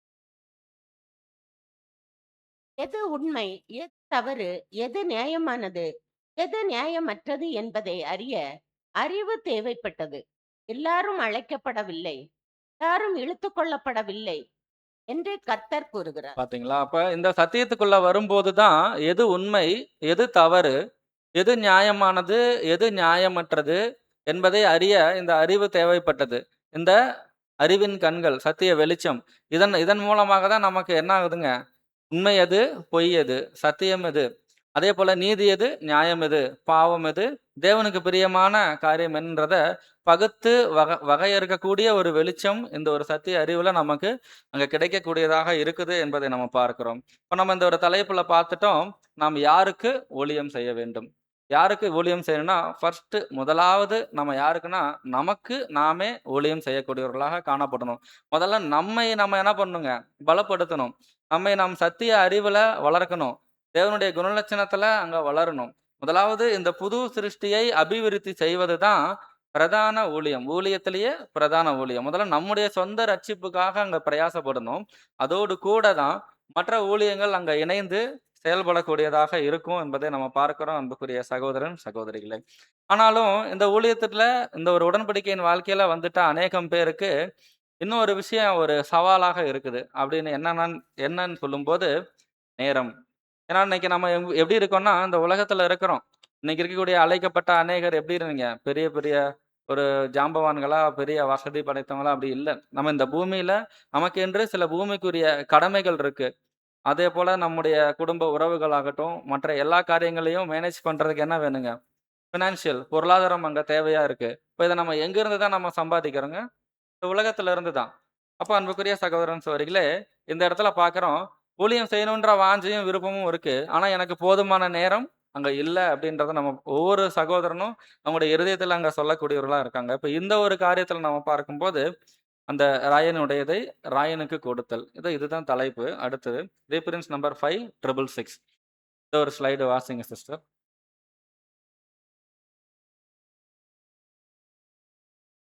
ராயனுடையதை ராயனுக்கு கொடுத்தல். ஒருவன் சத்தியத்தை ஏற்றுக்கொள்ளும்போது அடிமையாக இருந்தால் தான் அழைக்கப்பட்ட நிலையிலே நிலைத்திருக்க கடவன் என்கிற அப்போஸ்தலருடைய யோசனை இந்த மூல வாக்கியத்திற்கு எப்படி ஒத்திருக்கிறது என்று கேட்கப்படலாம். அதுல சத்தியம் நம் அந்த உதாரணமாக அதுல இருந்து வாசிங்க. உதாரணமாக. உதாரணமாக ஒருவன் அடிமையாக இருக்கும்போது தேவனுடைய சத்தியம் அவனுக்கு கிடைத்திருந்தால் அவன் தனது பூமிக்குரிய எஜமானை எதிர்க்க கூடாது. கட்டப்பட்டு இருந்தால் அவிழ்க்கப்பட்ட வகை தேடதே என்று அப்போஸ்தலன் கூறும்போது அவர் இருதயத்தை பற்றி கூறாமல் சரீரத்தை பற்றி கூறுகிறார். நமது சரீரங்கள் ஏதாவது ஒரு வகையில் கட்டப்பட்டு இருக்கக்கூடும். இது பழங்காலத்தை போன்ற அடிமைத்தனமாக இருக்கலாம், அல்லது நமது ஊழியத்திற்கு ஊதியம் தர விரும்புபவர்களுக்கு நாம் ஊழியர்களாக ஆகி இருக்கலாம். நாம் தெய்வீக சட்டத்திற்கு விரோதமாகவோ அல்லது நமது மனசாட்சிக்கு விரோதமாகவோ எதுவும் செய்யக்கூடாது. ஆமா. பாருங்க. இப்ப இந்த இடத்துல பார்க்கிறோம். நம்ம இந்த உலகத்துல இருக்கிறோம். நமக்கு எத்தனை எஜமான் இருக்காருங்க? 2 தான். ஒண்ணு பரத்துக்குரிய எஜமான். இன்னொன்னு பூமிக்குரிய எஜமான்னா நம்ம சாத்தான அண்டர்ஸ்டாண்ட் பண்ணக்கூடாது. மாறாக நம்ம வேலை செய்ற இடம். நம்ம ஓனர்ஷிப் தான். ஓகேங்களா? இப்ப அவங்க இருக்காங்க. அவங்க நம்மகிட்ட நம்முடைய நேரத்தையும், நம்முடைய உடல் உழைப்பையும் அவங்க என்ன பண்ணியிருக்காங்களாமா, விலை கொடுத்து வாங்கியிருக்காங்க. இப்ப மாசம் ஆனா உங்களுக்கு இவ்வளோ சேலரி. இப்போ வொர்க்கிங் ஹவர்ஸ் இந்த டைம்ல இருந்து இந்த டைம் வரைக்கும் அப்படின்னா, அது வந்து ஒரு ஒப்பந்தம். அது எழுதப்படாத ஒரு ஒப்பந்தம். அந்த ஒப்பந்தத்தின்படி நம்ம என்ன பண்ணியிருக்கோங்க, அவங்களுக்கு நம்ம ஒப்பு கொடுத்துருக்கோம். அதனால தெய்வீக சட்டத்திற்கு விரோதமாகவோ, அல்லது நம்முடைய மனசாட்சிக்கு விரோதமாகவோ, நம்ம எந்த ஒரு காரியத்தையும் அங்க செய்யக்கூடாது. இல்லைங்க நான் வந்து உடன்படிக்கை செஞ்சுட்டேன். என்னுடைய வாழ்க்கை, என்னுடைய ஜீவியம் முழுவதுமே அது என்னுடைய ஆண்டவருக்கு தான். அதனால நான் வந்து இனிமே நீங்க என்னைய கட்டுப்படுத்த முடியாது. நான் வந்து தேவனுக்கு தான் அடிமை. அதனால நான் வந்து என்ன பண்ண மாட்டேன். நீங்க சொல்றதெல்லாம் செய்ய முடியாது. எனக்குன்னு சில கடமைகள் இருக்கு. அப்படின்றத போய் நம்ம அங்க சொல்ல முடியுங்களா? முடியாது. மாறாக இதுல ஒரு ஒழுங்கு அங்க இருக்குது. அத தொடர்ந்து வாசிங்க சிஸ்டர். நாம் நமது பூமிக்குரிய எஜமான்களுக்கு உண்மையாக ஊழியம் செய்ய வேண்டும். அவர்கள் நமது நேரத்தை விலை கொடுத்து வாங்கியிருக்கிறார்கள். அல்லது வேத்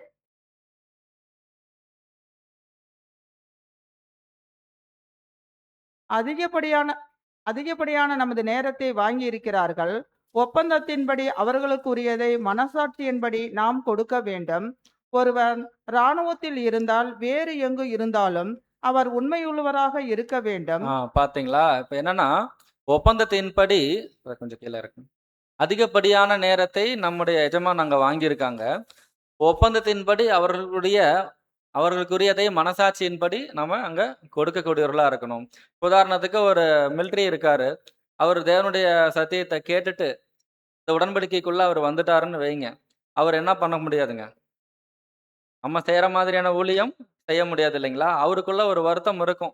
அவங்களுக்கு வருஷத்துல ஒரு தடவ தான் வருவாங்க. ஒரு 1 மாசம் லீவ்ல இருப்பாங்க. அப்புறம் உடனே கிளம்பிருவாங்க. உடனே அங்க இருந்து கமாண்டர்ஸ் வந்து ஆர்டர் வந்துருச்சுன்னா என்ன ஆயிருவாங்க? 1 மாசம்ன்றது 10 நாள்லயே கிளம்புறது கூட இருக்கும். உடனே போர் இருக்குது வாங்கன்னா போய் தான் ஆகணும். இப்ப இந்த இடத்துல இவருடைய மனநிலைமை எப்படி இருக்கும்னு சொல்லும்போது, என்னால ஊழியம் செய்ய முடியல அப்படின்ற ஒரு வருத்தம் அவருக்குள்ள காணப்பட்டிருக்குதா? அப்படின்னா, அங்க தான் பாருங்க. அடுத்து வாசிங்க. ஒருவர் தேவனுக்கு ஊழியம் செய்வதை இது தடை செய்யாது. ஏனெனில் நமது கர்த்தர் ராயனுடையதை ராயனுக்கு செலுத்துங்கள் என்று கூறியிருக்கிறார். இந்த காரியத்தில் உண்மையாய் இருப்பவர்கள் பரலோக எஜமானின் சித்தத்தை செய்கிறார்கள். பாத்தீங்களா? இப்ப என்னன்னா, நீங்க அந்த உங்க பூமிக்குரிய எஜமானுகிட்ட செய்திருக்கிற ஒப்பந்தத்தின்படி, நீங்க என்ன ஒப்பந்தம் பண்ணியிருக்கீங்களோ, அத நீங்க முழுமையா செஞ்சு முடிச்சிருங்க. இது தேவனுடைய சித்தமா இருக்குது. இததான் தேவன் அங்க விரும்புறாரு. தேவன் ரொம்ப நம்மகிட்ட எல்லாத்தையுமே அங்க பூரணமா அங்க கேட்கறதில்ல. ராயனுடையத நீங்க ராயனுக்கு குடுத்துருங்க. தேவனுடையத நீங்க தேவனுக்கு குடுங்க. இவரு என்ன பண்ணணும்னா, இப்ப அந்த மிலிட்டரி என்ன பண்ணணும்னா, அவரு போய் அவருடைய பணியில உண்மையும், உத்தமமாக இருக்கிறதே, அது தேவனுக்கு அங்கீகரிக்கப்பட்ட ஒரு ஊழியமாக அங்க காணப்படுது. நம்முடைய ஒப்பந்தத்தின்படி நாம் கொடுத்துருக்கக்கூடிய அந்த நேரங்களையும், காலங்களையும் நம்ம பூமிக்குரிய எஜமானுக்கு உண்மையா இருக்கணும். அதே நேரத்துல அதை தாண்டி மற்ற இதர நேரங்கள் இருக்கு இல்லைங்களா? அந்த நேரத்துல நாம தேவனுக்கு அங்க உண்மையாக அங்க காணப்படணும். இத தான் நம்ம அங்க பேசுறோம். அடுத்து அந்த வாசிச்சீங்களா? இது இதில் எவ்வித முரண்பாடும் இல்லை. எல்லாம் முழுவதுமாக இசைவாகவே இருக்கிறது. நமது பூமிக்குரிய எஜமானன் பரலோக எஜமானுடைய பிரமாணத்துக்கு விரோதமாக ஏதாவது செய்ய சொன்னால்தான் அங்கே முரண்பாடு ஆமாங்க. உண்டாகும். நம்முடைய ஆவிக்குரிய ஜீவியத்துக்கு தேவனுக்கு பிரியமில்லாத காரியத்த நம்முடைய பூமிக்குரிய எஜமான் செய்ய சொல்றாருன்னு வைங்க. அப்பதான் அங்க முரண்பாடு வரும். அத நம்ம என்ன பண்ணக்கூடாதுங்க? செய்யக்கூடாது. அடுத்து நமது பரலோக எஜமானன் அங்கீகரிக்காத எந்த காரியத்தை நாம் செய்தாலும் நாம் துன்பத்தை அனுபவிக்க வேண்டும். எனவே நமது மனசாட்சியும் போதும். அசுசிப்படுகிறது. போதுங்க. அப்ப என்னன்னா, நம்முடைய பரலோக எஜமான் அங்கீகரிக்காத எந்த ஒரு விஷயத்தையும் நம்ம என்ன பண்ணக்கூடாதுங்க? செய்யக்கூடாது. அப்படி ஒரு வேளை நம்ம செஞ்சுட்டோம்னா, நம்முடைய மனசாட்சியானது அங்க அசுசிப்படக்கூடியதாக இருக்குது. இதே இதுல நம்ம முதல்ல வாசிச்சோம். நாம் தெய்வீக சட்டத்திற்கு விரோதமாகவோ, அல்லது நமது மனசாட்சிக்கு விரோதமாகவோ எதுவும் செய்யக்கூடாது. அப்படி நடந்துக்கிறதே தேவனுக்கு உண்மையா இருக்கிறதா அங்க அர்த்தம். ஒருவேளை பூமிக்குரிய எஜமான் அது பரலோகத்துக்குரிய எஜமானுக்கு விரோதமாக, முரண்பாடாக ஏதாவது செய்ய சொன்னாருன்னா, அதனுடைய நம்முடைய மனசாட்சி அங்க உறுத்தும். அது கண்டிப்பா நமக்கு தோணும். இது நம்ம செய்யக்கூடாது. தேவனுக்கு பிரியமில்லாத காரியம்னு. அப்படி செய்யும்போது, அதை நம்ம விட்டு அது எவ்வளோ பிரச்சனை வந்தாலும் சரி, அதுலேருந்து நம்ம என்ன பண்ணணும்? விலகி வந்துரணும். அது முடியாதுங்க. எங்களுடைய இதுல நாங்க பண்ண மாட்டோம். இந்த மாதிரியான ஒரு உறுதித்தன்மையோட நம்ம அத செய்யும்போது, இதையும் தேவன் அங்க அங்கீகரிக்கக்கூடியவராக அங்க காணப்படுறாரு. ஒருவேளை நம்முடைய பூமிக்கு வேற என்ன பண்றது? நம்ம இவங்க கிட்ட வேலை செய்றோம். இவங்க சொல்றத செஞ்சு தான் ஆகணும்னு சொல்லி, தேவனுடைய சித்தத்துக்கு முரண்பாடா நம்ம செய்யும்போது, அதற்கான பலனும் அங்க என்ன வருங்க? நம்முடைய மனசாட்சி அசுசிப்படுவதன் மூலமாக, அதற்கான ஒரு தண்டனை அங்க கடந்து வரும் என்பதை நம்ம பார்க்கிறோம், அன்புக்குரிய சகோதரன், சகோதரிகளே. அப்ப இந்த இடத்துல நம்ம பார்க்கிறோம், எந்த ஒரு சூழல்லயுமே ராயனுடையதை ராயனுக்கும், தேவனுடையதை தேவனுக்கும் நாம் கொடுக்கக்கூடிய இந்த ஒரு பிரமாணத்தை நம்முடைய வாழ்க்கை முழுவதும் அங்க நிறைவேற்றக்கூடியவர்களாக அங்க காணப்படணும் என்பதை நம்ம பார்க்கிறோம், அன்புக்குரிய சகோதரன் சகோதரிகளே. அப்ப அதனால நேரம் என்பது இங்க இருக்கக்கூடிய ஒவ்வொரு புது சிருஷ்டிக்கும் ஒரு சவாலாக தான் இருக்குது. ஆனாலும் நமக்கு கிடைக்கக்கூடிய சமயத்திற்கு தக்கதாக நம்ம என்ன பண்ணலாம்? இந்த ஊழியத்தை அங்க செய்யக்கூடியவர்களாக அங்க காணப்படலாம் என்பதை நம்ம பார்க்கிறோம், அன்புக்குரிய சகோதரன் சகோதரி. அடுத்ததா நம்ம பார்க்கிறோம், நம்முடைய ஊழியம் எப்போ ஆரம்பிக்குது? எப்ப ஆரம்பிக்குதுங்க? நேத்து தான் ஆரம்பிச்சதுன்றீங்களா? இப்போ நம்ம அர்ப்பணம் செய்த ஒரு தருணத்துல இருந்தே அங்க ஆரம்பிக்குது. அந்த ஸ்லைடு போடுங்க பிரதர். இது படிங்க சிஸ்டர். நமது ஊழியம் நமது அர்ப்பணத்தில் ஆரம்பிக்கிறது.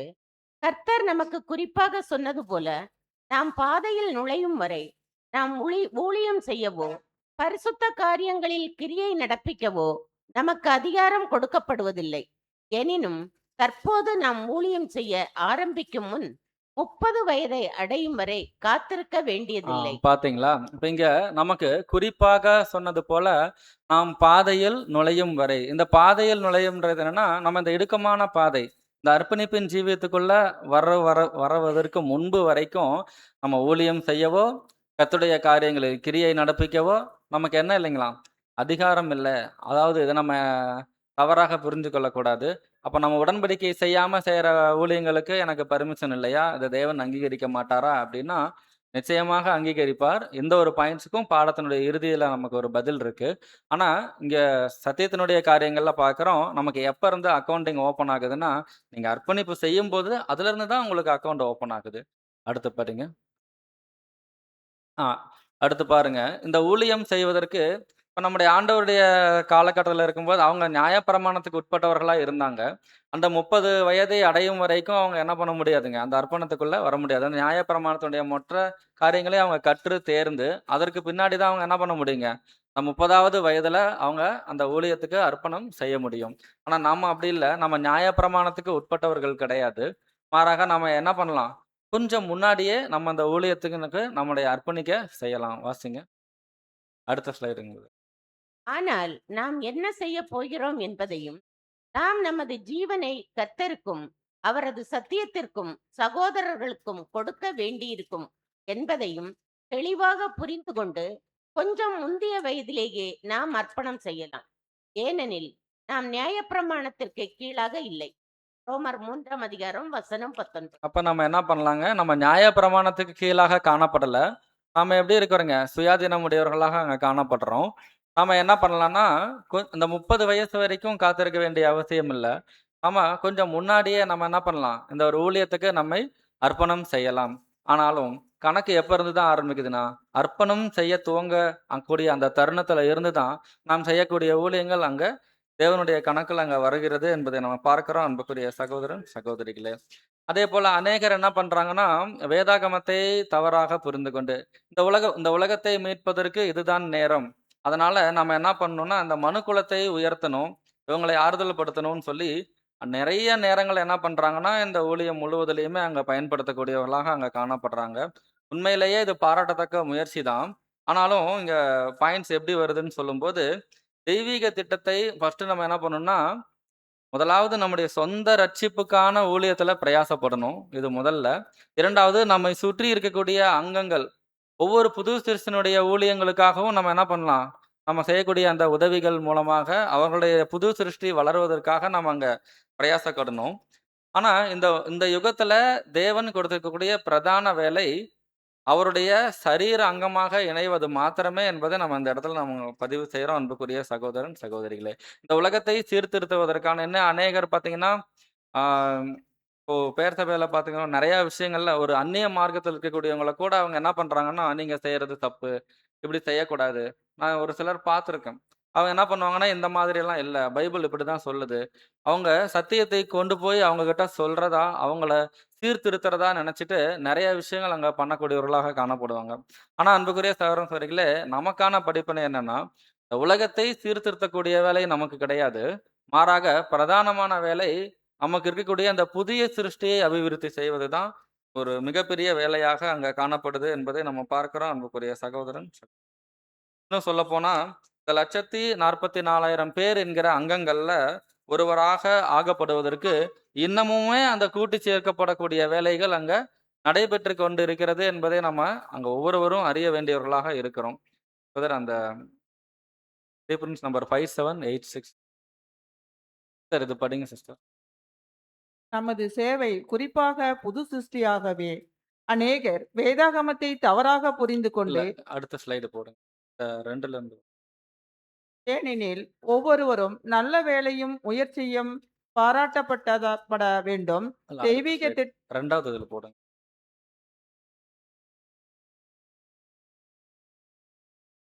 நாம் தேவனுடைய வேலையை செய்வோமா? போடுங்க. நாம் தேவனுடைய வேலையை செய்வோமே ஆனால் அது புது சிருஷ்டியை சார்ந்ததாக இருக்க வேண்டும். அப்போஸ்தலர் கூறுவது போல நமக்கு கிடைக்கும் சமயத்திற்கு தக்கதாக யாவருக்கும் விசேஷமாக விசுவாச குடும்பத்தார்களுக்கும் நன்மை செய்ய கடவோம். போதுங்க சிஸ்டர். ரொம்ப எளிமையா இதிலேயே நமக்கு பாயிண்ட்ஸ் வந்துருச்சு. நம்ம தேவனுடைய வேலையை செய்வோமானால், விசேஷமா சொல்லும்போது, நமக்கு இருக்கக்கூடிய அந்த புது சிருஷ்டியை அபிவிருத்தி செய்யறது தான் பிரதான வேலை. அதேபோல விசுவாச குடும்பத்தார்களுக்கு செய்யக்கூடிய அந்த ஊழியம் தான் ரொம்ப பிரதானமான வேலையாக அங்க காணப்படுது என்பதை நம்ம பார்க்கிறோம். அடுத்து நம்ம எந்த மனநிலையோடு இந்த ஊழியத்தை அங்க செய்யக்கூடியவர்களாக இருக்க வேண்டும் என்பது அடுத்த தலைப்பு. சிஸ்டர் அந்த அடுத்து போடுங்க. இது வாசிங்க சிஸ்டர். ஒருவேளை கர்த்தருக்கான நமது அர்ப்பணிப்பானது முழுமையாக காணப்படுமானால், நம்முடைய எண்ணங்களையும் வார்த்தைகளையும் கிரியைகளையும் முழுக்க கட்டுப்பாட்டில் கொண்டிருப்போமானால், நம்முடைய சுவாதீனமும் பெரிதான குறிக்கோளும் சரியாய் செயல்படுகிறதாயும், நமக்கும் மற்றவர்களுக்கும் இறுதியில் ஆசீர்வாதங்களை கொண்டு வருகிறதாயும் இருக்கும். பாருங்க. இப்ப என்னன்னா, இந்த ஒரு அர்ப்பணிப்பின் ஜீவியத்துல அநேக போராட்டங்கள் நமக்கு வரும். அந்த நம்ம உடன்படிக்கையை செய்யறதுக்கு அந்த முன் வந்த அந்த தருணத்துல இருந்து, சில நாட்கள் நம்முடைய இருதயம் எப்படிப்பட்டதாக இருக்கும்னு சொல்லும்போது, தேவன் மீது அதீத அன்பு, சகோதரர்கள் மீது அதிகப்படியான அன்பு, ஊழியத்தின் மேல அதிகப்படியான வாஞ்சை, ரொம்ப ஒரு ஆர்வத்தின் மிகுதியில ரொம்ப உற்சாக மனதோடு, மகிழ்ச்சியாக இந்த ஊழியத்தை ரொம்ப சிறப்பாக அங்க செய்து கொண்டு வருவதை நம்ம பார்க்கிறோம். ஆனா ஒரு சில கட்டங்களுக்கு அப்புறமேட்டு என்ன நடக்கும்னு சொல்லும்போது, நம்முடைய எண்ணங்களையும், வார்த்தைகளையும், கிரியைகளையும் முழுக்க கட்டுப்பாட்டில் கொண்டிருப்போமானால், நம்முடைய சுயாதீனமும், பெரிதான குறிக்கோளும் சரியாய் செயல்படுகிறதாயும், நமக்கும் மற்றவர்களுக்கும் இறுதியில் ஆசீர்வாதங்களை கொண்டு வருகிறதாயும் இருக்கும். இது என்ன அப்படின்னு நம்முடைய எண்ணங்கள், சிந்தனைகள், வார்த்தைகள் இது எல்லாத்தையும் நம்ம என்ன பண்ணுங்களாம்? முழு கட்டுப்பாடோடு நம்ம அங்க கொண்டிருக்கக்கூடியவர்களாக அங்க காணப்படணும். அடுத்த ஸ்லைடு வாசிங்க. ஆனால் ஒருவேளை திவ்ய சித்தமானது முதலாவதாக காணப்படுமானாலும் நம்முடைய சித்தங்களை முழுமையாய் கட்டுப்படுத்துகிறதும் இல்லையெனில் நாம் அதிக குறிக்கோளும் அதிக சுயாதீனமும் கொண்டிருப்பதற்கே ஏற்ப நமக்கான அபாயமும் அதிகமாய் இருக்கும். எங்கும் கர்த்தர் தொழுது கொள்ளப்படுகிறது இல்லையோ மற்றும் இருதயத்தோடு அதாவது மனதோடு இருங்க சிஸ்டர். அதாவது என்னன்னா, ஒருவேளை திவ்ய சித்தமானது முதலாவதாக அங்க காணப்படாமலும், நம்முடைய சித்தங்களை முழுமையாய் கட்டுப்படுத்துகிறதும் இல்லையெனில், அப்ப நம்ம என்ன இங்க சகோதரர் சொல்ல வர்றாருன்னா, நம்முடைய குறிக்கோளும், நம்முடைய சுயாதீனமும், நம்முடைய இருதயத்தில் நம்முடைய சொந்த குறிக்கோள், நம்முடைய சொந்த சுயாதீனம், நம்முடைய சுய சித்தம் நம்முடைய இருதயத்துல அதிகப்படியாக அங்க ஆட்கொண்டு இருக்குமே ஆனால், அந்த இடத்துல என்ன இல்ல அப்படின்னா, தேவன் முழுமையாக தொழுந்து கொள்ளப்படுவது இல்லை அப்படின்றத நம்ம பார்க்கிறோம். அந்த எங்கு கர்த்தர் தொழுது கொள்ளப்படுகிறது இல்லையா? அதிலிருந்து வாசிங்க சிஸ்டர். எங்கும் கர்த்தர் தொழுது கொள்ளப்படுகிறது இல்லையோ மற்றும் இருதயத்தோடும் மனதோடும் ஆத்துமாவோடும் மற்றும் பலத்தோடும் அவருக்கு கீழ்ப்படுகிறது இல்லையோ வேறு யாரோ அதாவது ஆ கண்- இப்ப பாருங்க.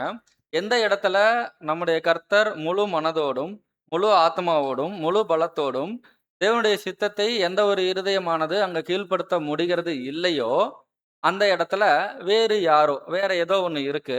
அத வாசிங்க. வேறு யாரோ அதாவது கணவனோ ஆ அல்லது கணவனா இருந்தா, மனைவியா இருந்தா அவங்களுக்கு கணவன். மனைவியோ ம், பெற்றோர்களோ ம். அல்லது பிள்ளைகளோ அல்லது சுயமோ நமது இருதயங்களில் செல்வாக்கு கொண்டு இருக்கின்றனர். ஆ பாத்தீங்களா? இப்ப என்னன்னா, அதாவது கணவனோ அல்லது மனைவியோ, இப்ப கணவனா இருந்தா மனைவி மீது அன்பு அதிகமா இருக்கும். மனைவியா இருந்தா கணவன் மீது அன்பு அதிகமா இருக்கும். பெற்றோர்களா இருந்தா பிள்ளைகள் மேல அன்பு அதிகமா இருக்கும். பிள்ளைகள், பெற்றோர்கள். இது எல்லாத்தையும் தாண்டி சுயம்ன்றது அது வேறு ஏதோ ஒரு நோக்கத்தை கொண்டக்கூடிய ஒரு ஒரு சுயமாக அங்க காணப்படும். இப்படிப்பட்ட ஒரு சூழ்நிலையில இந்த ஒரு இருதயமானது இவங்களுக்கு பிரதானமான முன்னுரிமை கொடுக்கக்கூடியதாகவும், தேவனுடைய சித்தம் அங்க 2வது பட்சமாக காணப்படுமே ஆனால், இது என்ன பண்ண முடியாதுங்க. தேவன் இங்க அங்கீகரிக்க முடியாது. இது வந்து அபாயமும் அதுதான் நம்ம அந்த முதல் ஸ்லைட்ல பார்க்கிறோம்.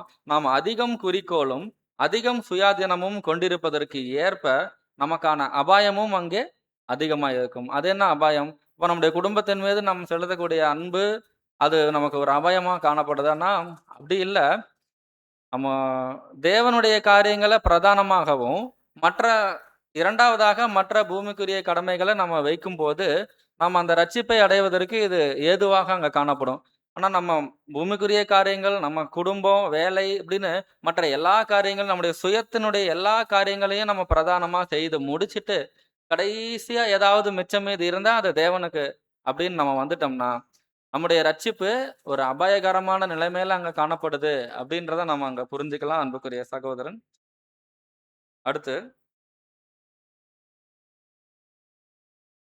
வாசிச்சீங்களா அடுத்து?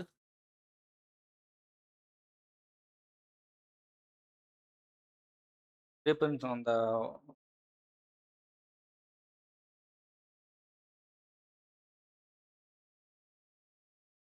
1வது ஸ்லைடு போடுங்க. 4709. சுய சித்தமும் மற்ற ஒவ்வொரு சித்தமும் முற்றிலுமாக திவ்ய சித்தத்திற்கு கீழ்ப்படுத்தப்பட்டிருப்பதாகவும் இல்லையேல் நாம் ஜெயம் கொண்டவர்களாகிவிட முடியாது. இதுவே ஜெயம் கொள்பவர்களுக்கான ஜீவியம் முழுவதுமான படிப்பினையாக இருக்கின்றது. ஒவ்வொரு பாத்தீங்களா? போராட்டங்களின் போதும் பாருங்க. இப்ப இந்த இடத்துல நம்ம பார்க்கிறோம். நம்ம முதல்ல சொன்ன அதே பாயிண்ட்ஸ் தான். நம்முடைய சுய சித்தமும், மற்ற ஒவ்வொரு சித்தமும் முற்றிலுமாக திவ்ய சித்தத்திற்கு கீழ்ப்பட்டதாக இருக்க வேண்டும். தேவனுடைய சித்தம் தான் முதலாவது. மற்ற எந்த சித்தமா இருந்தாலும் சரி, அது 2வதாக அங்க நம்ம வைக்கும்போது தான், நம்ம என்ன பண்ண முடியுங்க? ஜெயம் கொள்ள முடியும். மாறாக அந்த இடத்துல பாருங்க, கீழ்ப்படுத்தப்பட்டிருப்பதாகவும் இல்லையேல். ஒருவேளை அப்படி இல்ல அப்படின்னா, நாம என்ன பண்ண முடியாதுங்க? ஜெயம் கொண்டவர்களாக அங்க ஆக முடியாது என்பதை நம்ம பார்க்கிறோம் அன்புக்குரிய சகோதரன் சரிங்களே. அடுத்த கன்டினியூட்டி பாருங்க. இறுதியில் தேவ கிருபையால் நாம் சமநிலை அடைகையில் நாம் எவ்வளவாய் களி கூறுகிறோம். பாத்தீங்களா? அப்ப இங்க என்னன்னா, அநேக நேரங்கள்ல நம்முடைய சுய சித்தம் தான் இங்க ஜெயம் கொள்ளக்கூடியதாக காணப்படுது. தேவ சித்தம் என்ன ஆயிருதுங்க இல்லைங்க. அங்க ஜெயம் கொள்றது ரொம்ப சொற்பமான நேரங்களாக தான் அங்க காணப்படுது. இப்போ நம்ம எப்படிப்பட்ட மனநிலைமையில நம்ம ஊழியம் செய்யணும் அப்படின்னு சொல்லும்போது, முதலாவது இப்ப நம்ம இந்த செய்யக்கூடிய ஊழியங்கள்ல நம்ம பார்த்துட்ட ஒவ்வொரு படிப்பினைகள்ல நம்ம எந்த மனநிலைமையோடு ஊழியம் செய்யணும். ஃபர்ஸ்ட் நம்ம செய்யக்கூடிய ஊழியம் அது தேவனுக்கு என்று தேவனுடைய சித்தம் தான் பிரதானமானதாக என்பதை நம்ம அதை தான் ஃபர்ஸ்ட் நம்ம டார்கெட்டா வச்சுட்டு, அதற்கு பின்பு வரக்கூடிய காரியங்களை நம்ம செய்யும்போது நம்ம என்ன பண்ண முடியுங்க? இறுதியில் தேவ கிருபையால் இங்க என்ன பாயிண்ட் சொல்ல வராங்கன்னா, அநேக நேரங்களில் நம்முடைய சுய சித்தமே இங்க ஜெயம் கொள்ளுகிறதாக காணப்படுகிறது. தேவ சித்தம் செய்ய இயலாமல் போகிறது. கடைசியா என்ன நடக்குதுன்னா, நம்மகிட்ட இருக்கக்கூடிய இந்த ஒரு காரியங்கள்ல தேவனா, அட நம்மளது சுய சித்தமா அப்படின்ற அந்த போராட்டத்தின் மத்தியில கடைசியா நம்ம எங்க தான் வந்து நிக்கிறோம்னா, ஜெபத்துல வந்து நிக்கிறோம். மறுபடியும் தேவன்கிட்ட, தேவனே எனக்கு மறுபடியும் ஒரு வாய்ப்பு குடுங்கன்னு சொல்லி, மீண்டுமாக அந்த ஜெபத்துல வரும்போது, இறுதியில் தேவ கிருபையால் நாம் சமநிலை அடைகையில் எவ்வளவாய் களி கூறுகின்றோம். அநேக நேரங்கள்ல இந்த ஒரு ஜெயம் கொண்ட வகுப்பாரு, அவங்க தவறினவர்களாக தான் காணப்படுறாங்க. ஆனா கடைசியா அவங்க மறுபடியும் தேவன்கிட்ட போய் அங்க ஒப்புரவாகி, தேவன்கிட்ட அந்த கிருபைய வாங்கி, அவங்களுடைய இருதயம் என்ன ஆயிருதுங்களாம்? ஊழியத்துல தவறிர்றாங்க. ஆனா என்ன ஆயிர்றாங்களாம்? அவங்க இருதயம் மறுபடியும் ஒரு சமாதானத்துக்குள்ள கடந்து வந்துருது. அன்புக்குரிய சகோதரன் சகோதரிகளே, இந்த மாதிரியான மனநிலைமையில நம்ம என்ன பண்ணுங்க? ஊழியம் செய்யணும். எப்படிங்க? விழுந்து மறுபடியும் எந்திரிச்சியா?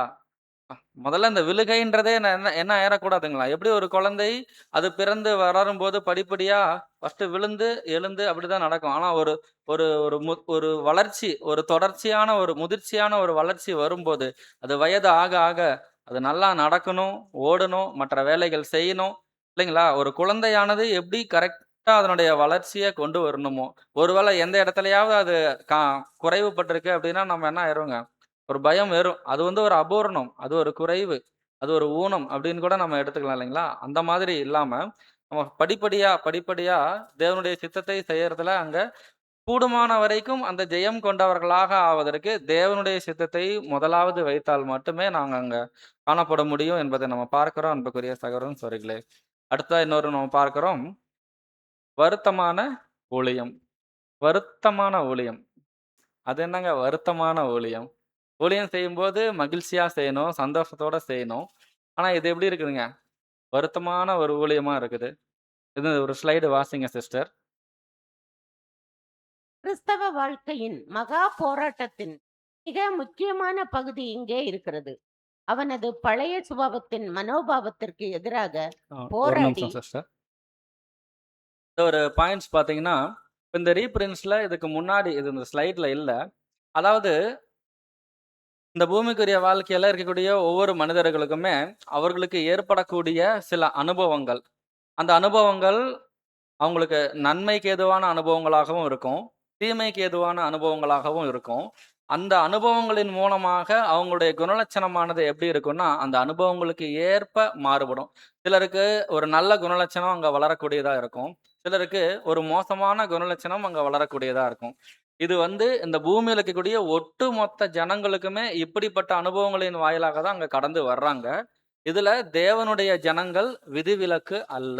அப்படின்றத அந்த ஒரு கருத்த அங்க முன் வச்சுட்டு, இந்த இடத்துல தேவனுடைய ஜனங்கள் இந்த அர்ப்பணத்துக்குள்ள, இந்த ஒரு உடன்படிக்கையின் வாழ்க்கைக்குள்ள வந்துட்ட பின்பு, அப்படின்னு சொல்லிட்டு இந்த ஒரு பாயிண்ட்ஸ் அங்க வருது. அது படிங்க.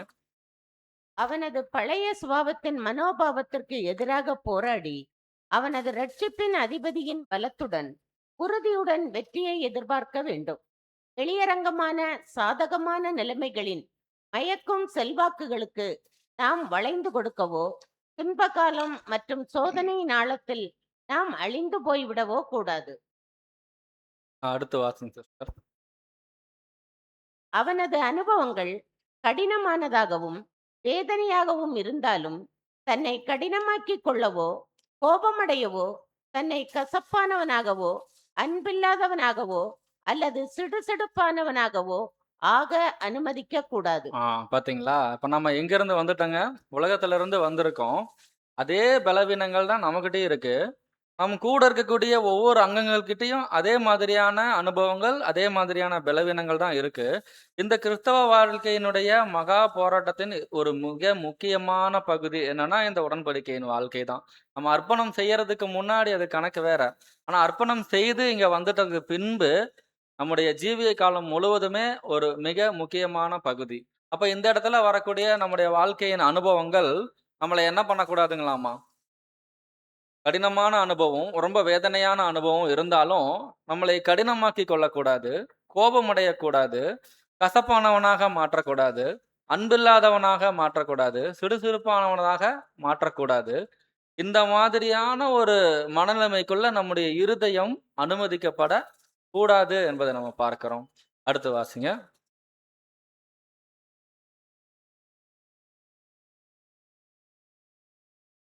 அவனது அனுபவங்கள் ஒரு உக்கிரானக்காரனாக தனது உண்மைத்தன்மையை நிரூபிப்பதற்கு தேவன் அன்பினால் அருள் செய்திருக்கும் உலக ஆசீர்வாதங்களின் நிமித்தம் அவன் பெருமையையோ சுயநீதியையோ தன்னிடத்தில் அனுமதிக்க கூடாது.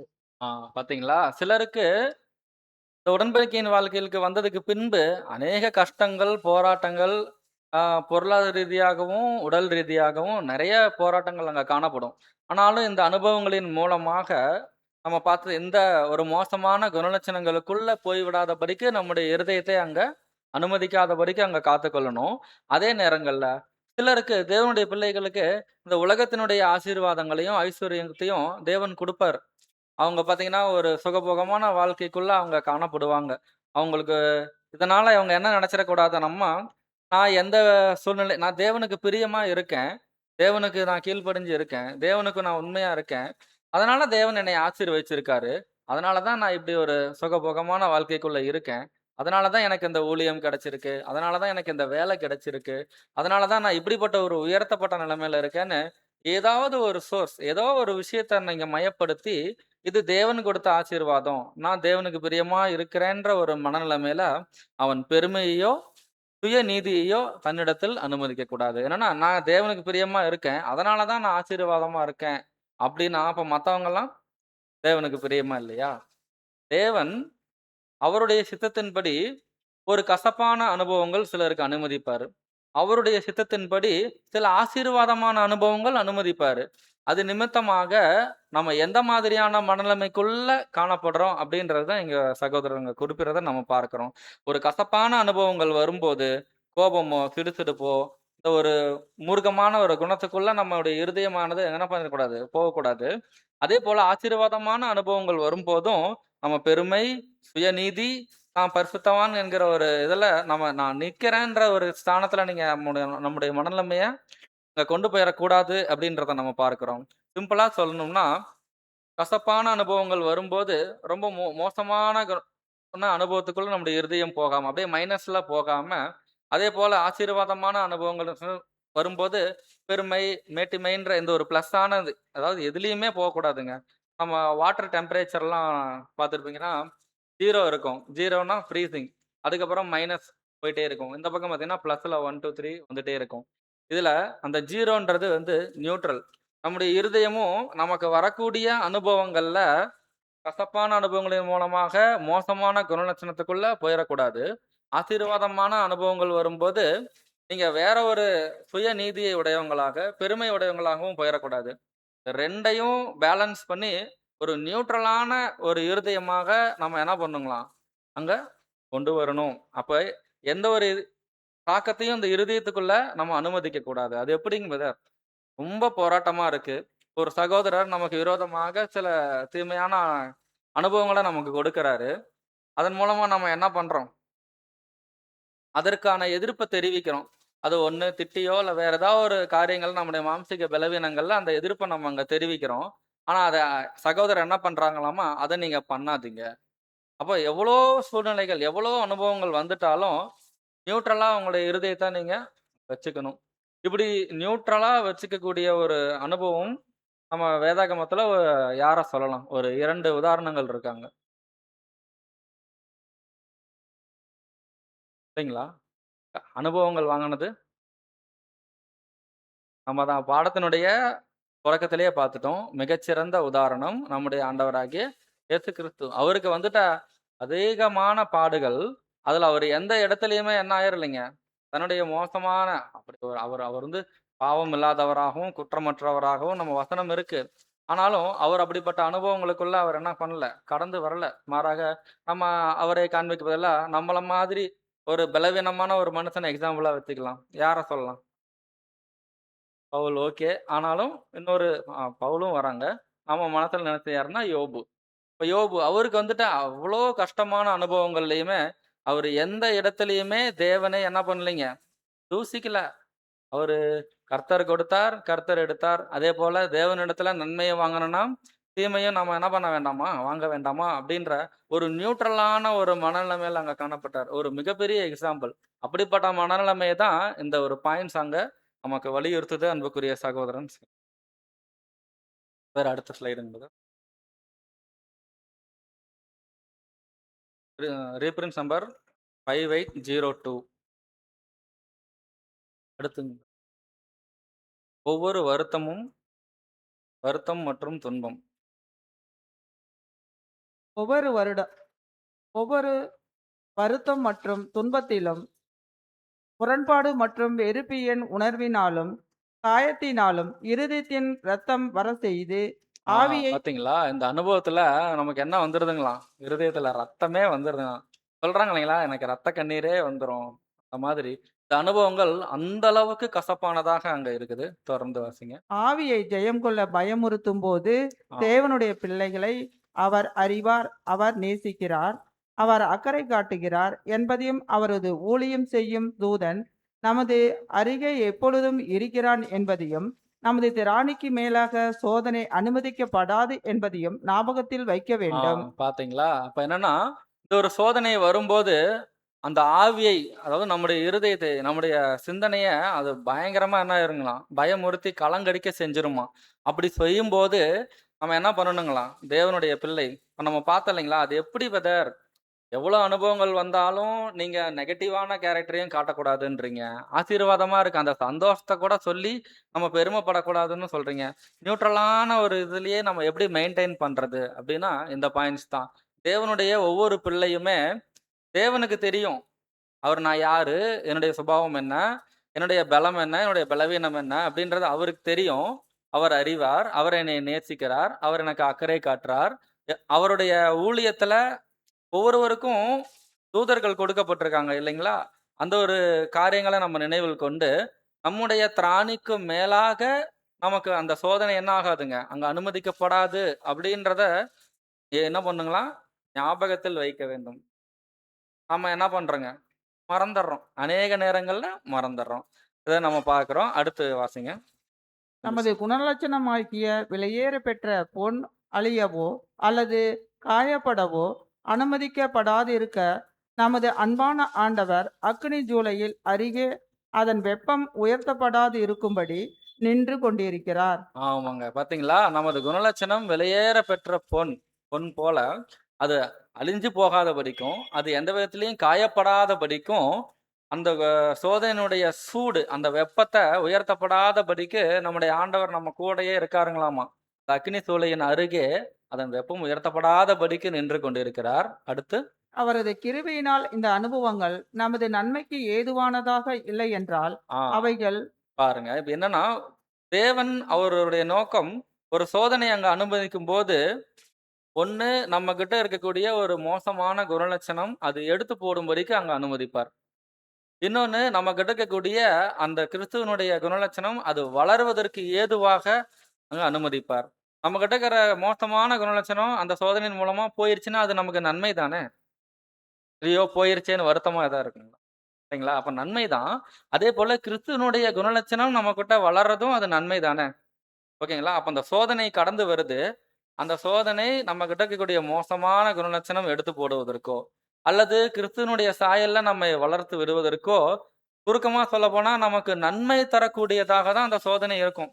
ஒருவேளை இந்த சோதனையினால நம்மளுக்கு எந்த பிரயோஜனமுமே இல்ல அப்படின்னா, அத அவர் அனுமதிக்கவே மாட்டாரு. அதுதான் அங்க போட்டிருக்காங்க. படிங்க. தேவையற்ற வருத்தத்தையும் தேவையற்ற துன்பத்தையும் அனுமதிக்காதபடி நம்மில் மிகவும் அன்பு செலுத்துகிறார். பாத்தீங்களா? அந்த சோதனை வர்றதும் நம்ம நம்ம மேல அன்பு இருக்கிறதுனால தான். அந்த சோதனையினுடைய வெப்பம் அதிகமாகாம போகாதபடிக்கு நம்ம கூடவே நிக்கிறதும் நம்ம மேல இருக்கிற அன்புனால தான். அதே போல தேவையற்ற வருத்தம், தேவையற்ற துன்பம் அனுமதியாதபடி நம்மேல் மிகவும் அன்பு செலுத்துகிறார். அப்பன்னா பாருங்க, தேவையில்லாத வருத்தம், தேவையில்லாத துன்பம், தேவையில்லாத சோதனை நமக்கு வர்றதே இல்ல. அப்பன்னா இந்த உடன்படிக்கையின் வாழ்க்கையில வந்துட்ட பின்பு எனக்கு வருத்தம் இல்ல, வேதனை இல்ல, துன்பம் இல்ல, சோதனை இல்ல அப்படின்னு யாராவது சொல்ல முடியுங்களா? அப்ப எல்லாருக்குமே என்ன இருக்குங்க? பிரச்சனைகள் இருக்கு, சோதனைகள் இருக்கு. அப்படின்னா இது எல்லாமே தேவன் எப்படி அனுமதிக்கிறாருங்களாமா? உங்களுக்கு இது தேவை. இதெல்லாம் நமக்கு இது தேவை. அதனால என்ன பண்றாருங்களாம்? அனுமதிக்கிறாருன்றத நம்ம என்ன பண்ணணும்? புரிஞ்சுகிட்டு, அதை நம்ம என்ன பண்ணணும்னா, அந்த சோதனையில நம்ம கடந்து வருவதற்கு நம்ம நம்ம ஞாபகத்துல வைத்துக்கொள்ள வேண்டிய விஷயம், நம்ம கூட ஆண்டவர் இருக்காரு. அதனால இந்த சோதனைய நம்ம என்ன பண்ணிறலாம்? கடந்து வந்துரலான்ற ஒரு மனநிலையோடு நம்ம இந்த ஒரு ஊழியத்த அங்க செய்யக்கூடியவர்களாக அங்க காணப்படணும். இந்த பாடத்தினுடைய தலைப்பு பார்த்தோம் இல்லைங்களா? வருத்தமான ஊழியம். இந்த ஊழியம் இவ்வளோ சோதனைகள் இதனுடைய சாராம்சம் நம்ம பார்க்கிறோம். பிரச்சனைகள் இருக்கும். சோதனைகள் இல்லாத மனுஷன் இல்ல. தேவன் கண்டிப்பா என்ன பண்ணுவாரு? சோதனைகள் அங்க அனுமதிப்பாரு. ஆனாலும் அது தேவையில்லாததா நம்ம அவர் சும்மா இவங்க போட்டு ஏதோ ஒண்ணு பண்ணுங்க அப்படின்ற மாரி இல்லாம, நமக்கு ஒரு நன்மை பயக்கக்கூடிய நோக்கத்தோடு தான் அந்த சோதனைய அங்க அனுமதிக்கிறாரு. அந்த சோதனையை சகித்து கொள்றோம் பார்த்தீங்களா? கிறிஸ்துவை போல. அத சகிச்சுக்கிறது தான் ஊழியம். அதுதான் இந்த வருத்தமான ஊழியமாக அங்க காணப்படுது என்பதை நம்ம பார்க்கிறோம் அன்புக்குரிய சகோதரன், சகோதரிகளே. அடுத்ததா நம்ம பார்க்கிறோம், பிரயோஜனமான மற்றும் பிரயோஜனமற்ற ஊழியம். Reference number 5786. அன்புக்குரிய சகோதரன், சகோதரிகளே, இந்த ஒரு டாபிக்ஸ் பார்த்தீங்கன்னா, பாயிண்ட்ஸ் ரொம்ப நெறைய இருக்கு. இத நம்ம வந்து சும்மா ஜஸ்ட் ஓரலா மட்டும் நம்ம சொல்லிறலாம். இப்ப என்னன்னு சொல்லும்போது, அப்போஸ்தலர் 12ஆம் அதிகாரத்துல பார்த்தீங்கன்னா, ஆவியின் வரங்களை பத்தி அங்க பேசுறத நம்ம பார்க்கிறோம். என்னன்னா, ஆதிகால சபையில பார்த்தீங்கன்னா, சீசர்கள் எல்லாருக்குமே ஒரு அதிசயிக்கத்தக்க சில வரங்கள் அங்க கொடுக்கப்பட்டிருக்கும். அந்த வரங்கள் பார்த்தீங்கன்னா, அது அவங்களுடைய சுய பிரயோஜனத்துக்காகவும், அவங்களை சார்ந்து இருக்கக்கூடிய மற்றவங்களுடைய சுய பிரயோஜனத்துக்காகவும் இந்த ஆவியின் வரங்கள் அங்க கொடுக்கப்பட்டிருக்கிறத நம்ம பார்க்கிறோம் அன்புக்குரிய சகோதரன், சகோதரிகளே. ஏன் இந்த ஒரு வரங்கள் அங்க கொடுக்கப்படணும்னு சொல்லும்போது, இன்னைக்கு நம்மலாம் எப்படி இருக்கோம்னா, கிறிஸ்துவனுடைய சபையாக ஒரு அங்கமாக காணப்படுறோம். இல்லைங்களா? கிட்டத்தட்ட ஒரு 2000 வருடமாக தேவனுடைய திருச்சபையானது அங்க கட்டப்பட்டு, கூட்டி சேர்க்கப்பட்டு, வழிநடத்தப்பட்டு வருது. ஆனா, இந்த சபையினுடைய பிகினிங், ஆரம்பம், அந்த துவக்கம் இருக்கு பார்த்தீங்களா? ஆதிகால திருச்சபை. அதாவது நம்முடைய ஆண்டவர் இந்த பூமிக்குரிய காரியங்கள்ல வந்துட்டு, அவருடைய ஈடுபலியை அவர் நிறைவேற்றிற்கு பின்பு, அவருடைய சிலுவை மரணத்துக்கு பின்பு ஏற்படுத்தின 12 அஸ்திபார கற்களாகிய அப்போஸ்தலர்கள், அவர்கள் மூலமாக இந்த சத்திய ஊழியமானது பிரசங்கிக்கப்பட்டு, இந்த முழு உலகமுமே என்ன ஆயிருக்குங்க? இன்னைக்கு வந்திருக்கு. அது இந்த ஊழியத்தினுடைய ஆரம்ப பகுதி. அந்த முதல் பகுதியில சபையானது எப்படிப்பட்ட ஒரு நிலையில காணப்பட்டுச்சுன்னா, ஒரு குழந்தை மாதிரி இருந்துச்சு. ஒரு புதுசா ஒரு குழந்தை. அந்த அவங்களுக்கு வந்து நம்ம இப்ப இருக்கக்கூடிய இந்த சுவிசேஷனுடைய காரியங்கள் எல்லாமே அவங்களுக்கு புதுசு. ஏன்னா, அந்த ஊழியத்துல வந்துட்டவங்கள்ல ஒருவேளை யூதர்களா இருந்திருந்தாங்கன்னா, அவங்களுக்கு எப்படி இருக்குங்க? நியாயப்பிரமாணம் தான் பரிச்சயமா இருந்திருக்கும். ஆண்டவர குறிச்சு அவ்வளோ பரிச்சயம் அங்க இருந்திருக்காது. ஒருவேளை புறஜாதி ஜனங்களா இருந்தாலும் அவங்களுக்கும் எதுவுமே தெரியாது. இப்படிப்பட்ட மனநிலைமையில இருக்கக்கூடிய சிலருக்கு, இந்த சத்திய சுவிசேஷ ஊழியத்தை பிரசங்கிப்பதற்கு சில சாட்சியங்கள் அங்க தேவை. அத நம்பணும். அத அவங்க விசுவாசிக்கணும். அவங்களுக்கு ஒரு பிரயோஜனத்தை அங்க ஏற்படுத்தணும் என்ற நோக்கத்தோட தான் இந்த ஆவியின் வரங்கள் அங்க கொடுக்கப்பட்டிருக்கிறத நம்ம பார்க்கிறோம் அன்புக்குரிய சகோதரன். இன்னும் சொல்லப்போனா, இதையெல்லாம் சொல்லிட்டு இந்த வரங்கள் எல்லாமே என்ன ஆயிரும்னா, ஒரு காலகட்டத்துல உங்களுக்கு அழிஞ்சிரும். இது உங்களுக்கு அவசியம் இல்லாமல் அங்க போயிடும் அப்படின்றத பேசிட்டு, இன்னும் அதிக மேன்மையான வழியையும் உங்களுக்கு காண்பிக்கிறேன் அப்படின்னு சில காரியங்கள் பேசிட்டு, ஆவியின் கனிகள் மிகவும் முக்கியமானது என்று அவர்களுக்கு அங்க நிச்சயப்படுத்துகின்றார். அப்போ அன்பு என்பது அதிலயும் ரொம்ப முக்கியமான கனியாக அங்க காணப்படுது என்பதை நம்ம பார்க்கிறோம். இப்ப பாருங்க, அன்பு என்பது மிகவும் முக்கியமான கனி என்றும், அது இல்லாமல் அனைத்து வரங்களும், அனைத்து வைராக்கியங்களும் மதிப்பற்றது என்று கூறுகிறார். அப்ப இந்த ரீபிரின்ஸ் வந்து எந்த ஒரு அதிகாரத்தை மையப்படுத்தி பேசுதுன்னா, இன்னைக்கு நம்ம காலை தியானம் வாசிச்சோம் பார்த்தீங்களா? 1 கொரிந்தியர் 13ஆம் அதிகாரம். நான் மலைகளை பெயர்க்கத்தக்கதாக சகல விசுவாசம் உள்ளவனாய் இருந்தாலும் சொல்லிட்டு அவங்ககிட்ட தீர்க்க தரிசனம் வைக்கக்கூடிய வரங்கள், அந்த 12 வரங்கள் எல்லாத்தையும் அங்க இந்த 12ஆம் அதிகாரத்துல ஆவியின் வரங்கள் பத்தி பேசப்பட்டிருக்கும். 13ஆம் அதிகாரத்துல இந்த எல்லா வரங்களையும் நீங்க பெற்றிருந்தாலும் அன்பு இல்லைன்னா உங்களுக்கு என்ன இல்லைங்க? ஒண்ணுமே இல்ல அப்படின்றத ரொம்ப சுருக்கமாக நம்ம இந்த ஒரு பாடங்கள்ல இருந்து நம்ம பார்க்கிறோம் அன்புக்குரிய சகோதரன், சகோதரிகள்.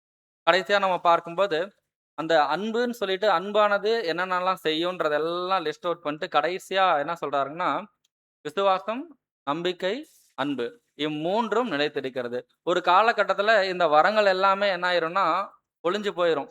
இப்போ ஆண்டவருடைய அனுக்கிரகத்துல இந்த 12 அப்போஸ்தலர்களுக்கும் அந்த ஆவியின் அனுக்கிரகங்கள் கிடைச்சிருக்கு.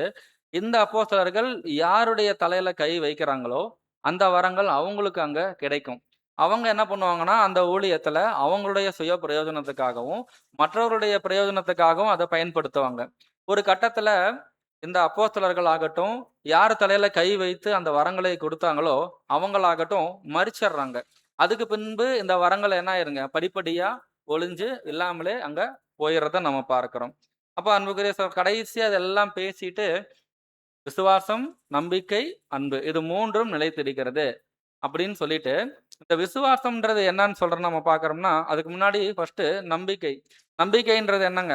நம்ம ஒரு காரியத்த குறிச்சு நம்ம கண்ணால பார்க்கிறோம். பார்த்துட்டு அத கேட்டோ, கண்டோ, உணர்ந்தோ அத வந்து நம்புறோம். அது ஒரு நம்பிக்கைக்கு அடையாளமா இருக்கு. அப்ப விசுவாசத்த நம்ம குறிச்சு பேசும்போது, நம்பப்படாதவைகள் நம்பப்படாததின் உறுதியும், காணப்படாதவைகளின் நிச்சயமுமாய் இருக்கிறது. அதை நம்ம எதற்கு நம்ம சொல்லலாம்னா, நம்முடைய சத்திய சுவிசேஷ ஊழியத்துக்கு, நம்முடைய ராஜ்யத்துக்கு, நம்முடைய ஆண்டவராகிய இயேசு கிறிஸ்துவினுடைய சத்தியத்துக்கு குறிச்சு நம்ம பேசலாம். அப்போ நம்ம ஆண்டவர் வருவாருன்றத நம்ம என்ன பண்றோம்? விசுவாசிக்கிறோம். இல்லைங்களா? இப்போ உதாரணத்துக்கு நம்ம சொல்றோம். இப்ப நமக்கு ஒரு நண்பர் இருக்காரு. அவரு தொலை தூரத்துல இருக்காரு. அவரு வருவாருன்னு அவரு இருக்காருன்னு நான் நம்புறேன். அவரு வருவாருன்னு நான் விசுவாசிக்கிறேன். அப்படின்னு சொல்லிட்டு ஒரு சில காலகட்டங்களுக்கு அப்புறம் அவர் நம்மளை பார்க்க வந்துடுறாரு. வந்ததுக்கு அப்புறமும், நீங்க வருவீங்கன்னு நானு நம்புறேன், விசுவாசிக்கிறேன். அதான் வந்துட்டேன்லப்பா, இன்னும் ஏன் அதையே சொல்லிட்டு இல்லைங்களா? அதாவது அந்த தூரத்துல இருக்கும்போது அவரு வருவாரு. அவரு என் கூட வருவாரு. அவர் என்கிட்ட பேசுவாருன்றத நம்ம நம்புறோம், விசுவாசிக்கிறோம். ஆனா அந்த ஒரு காரியமானது அங்க நிறைவேறும்போது, அந்த நம்பிக்கைக்கும், அந்த விசுவாசமும் அங்க அந்த விசுவாசிக்கக்கூடிய காரியமும் அங்க தேவையில்லாமல், அவசியம் இல்லாமல் அங்க போகக்கூடியதா இருக்குது. இப்ப நம்முடைய ரட்சிப்பு என்னங்க? நம்முடைய நம்பிக்கை என்னங்க? நம்ம இந்த ஒரு ஊழியத்துக்குள்ள வந்துட்டோம். அந்த உடன்படிக்கைக்குள்ள வந்துட்டோம். நம்ம கிறிஸ்துவனுடைய சாயலை அடைஞ்சிருவோம்னு நம்ம நம்புறோம், விசுவாசிக்கிறோம். நம்ம பூரணமாக இந்த ஓட்டத்தை ஓடி முடிச்சதுக்கு பின்பு, நம்ம கிறிஸ்துவோட ஒரு மணவாட்டி வகுப்பாராக போய் சேர்ந்துருவோன்றதே நம்ம விசுவாசிக்கிறோம். இந்த ஒரு காரியமானது ஒருவேளை தேவனுடைய கிருபையில அங்க நடைபெற்று முடிஞ்சிருச்சு. நாம அவருடைய அங்கமாக கூட்டி சேர்க்கப்பட்டு விட்டுட்டோம் அப்படின்னா, சபை ஆயிட்டோம். போய் சேர்ந்துட்டோம். அவரோட ஒரு மணவாட்டி வகுப்பாராக இணைஞ்சிட்டோம். அந்த இடத்துல போயிட்டு, நான் சபை ஆயிருவேன்னு நான் விசுவாசிக்கிறேன். அப்படின்னு நம்ம சொல்ல முடியுங்களா? இப்ப என்னன்னா, நம்முடைய புரிந்து கொள்ளுதல் தான். அப்போ அந்த நம்பிக்கை அங்க அவசியம் இல்லாமல் போயிருது. அந்த விசுவாசமும் அங்க அவசியம் இல்லாமல் போயிடுது. இறுதியில என்னதான் அங்க நிக்கும்னா, அன்பு மட்டுமே அங்க நிலைச்சிருக்கிறத நம்ம பார்க்கிறோம். அது அங்க சொல்றாங்க. இந்த அதிசயிக்கத்தக்க